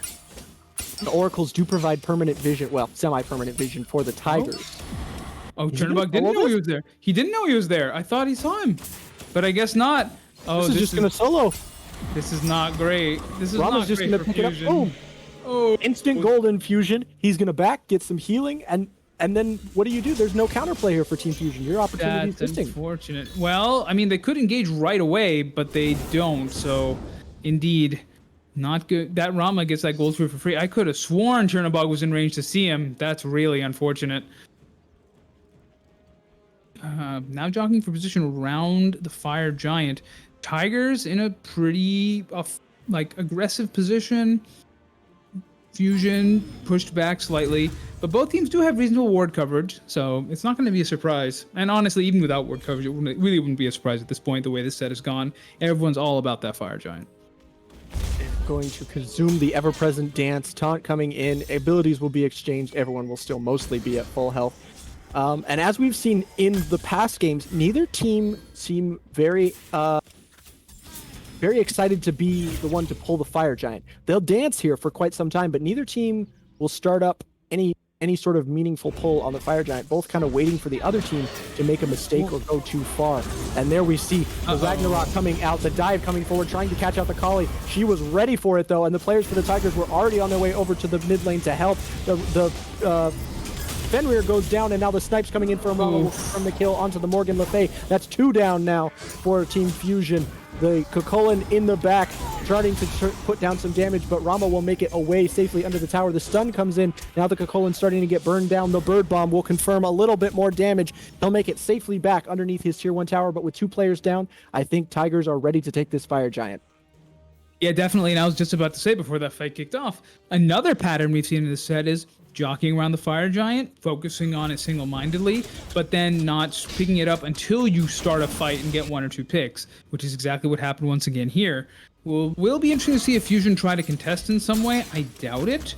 It is the normal Fire Giant, so not as huge a blow as Enhanced, but we'll see if they maybe can get something off the back of it. No, electing to disengage. I think that's a smart call considering the situation, down 10k gold. And, well, most people are at level 20, though. Fenrir still has a couple to go. Sobek's only up by 1. The XP is starting to reach a level of irrelevance, but unfortunately, 10k gold, unfortunately for Fusion, 10k gold is still a pretty serious deficit at this point in the game. Absolutely.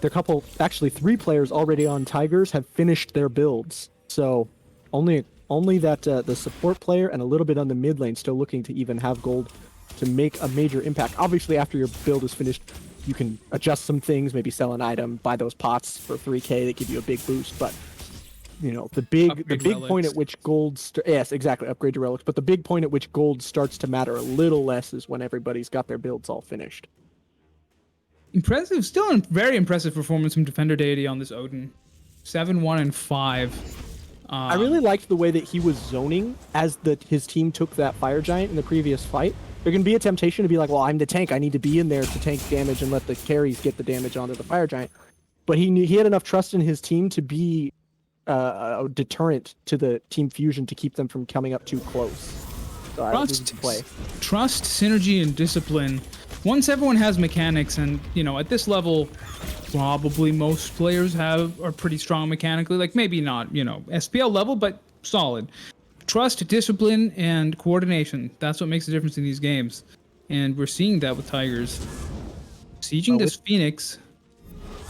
With that Fire Giant buff that they have set up a siege around this Phoenix. There's not really anything else for them to take on the map, so this is as good a place as any, especially with the advantage that they've gained. The pluck goes off, and Athena gets tossed in the backline. She's been burned down immediately. Holy cow! The health bar just melted instantly, and now the dive into the backline has come. The Odin and the Kali have jumped onto the squishies. The Ragnarok will come through, but the beads will be burned, and boom! That's another kill going down for Team Fusion.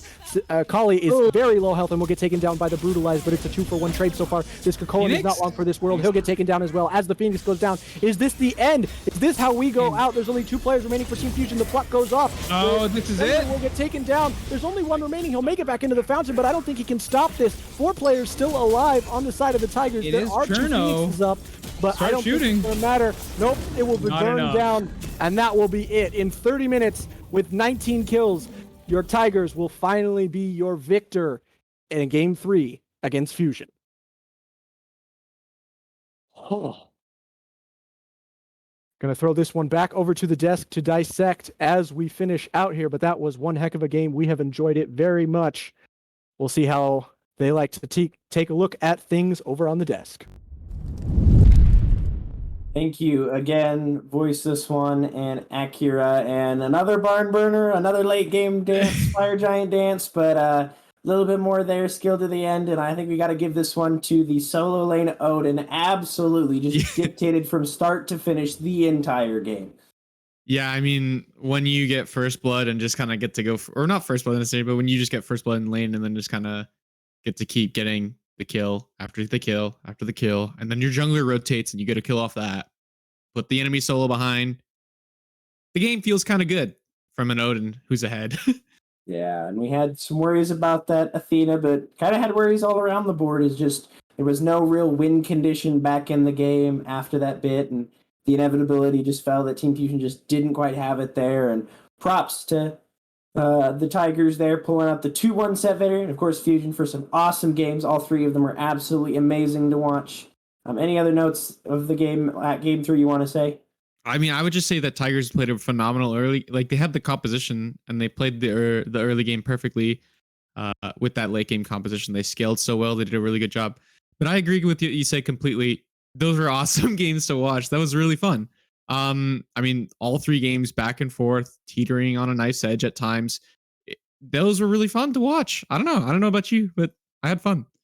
Absolutely fun games. And one thing I will note, shout out to Noble, who came in to sub in there at the support there for Tigers with a 26 ward Game 3, making up for some huge out of the sport is what we all want to see. But with that, we're going to take a moment here, wrap this up. This is the last day for this first week of AGL. Appreciate you all tuning in here again for this Vikings diamond level matchup as the Tigers are able to take it home 2-1. Big shout out again to Akira and the Voiceless One on the cast. Amazing job. And of course, to Illicit Sleet pushing the buttons behind the desk on production for us. And for myself and Spirited Book here, you guys have a great one. We will see you this coming Saturday as we bring you week 2. But until then, have a great one and smite on.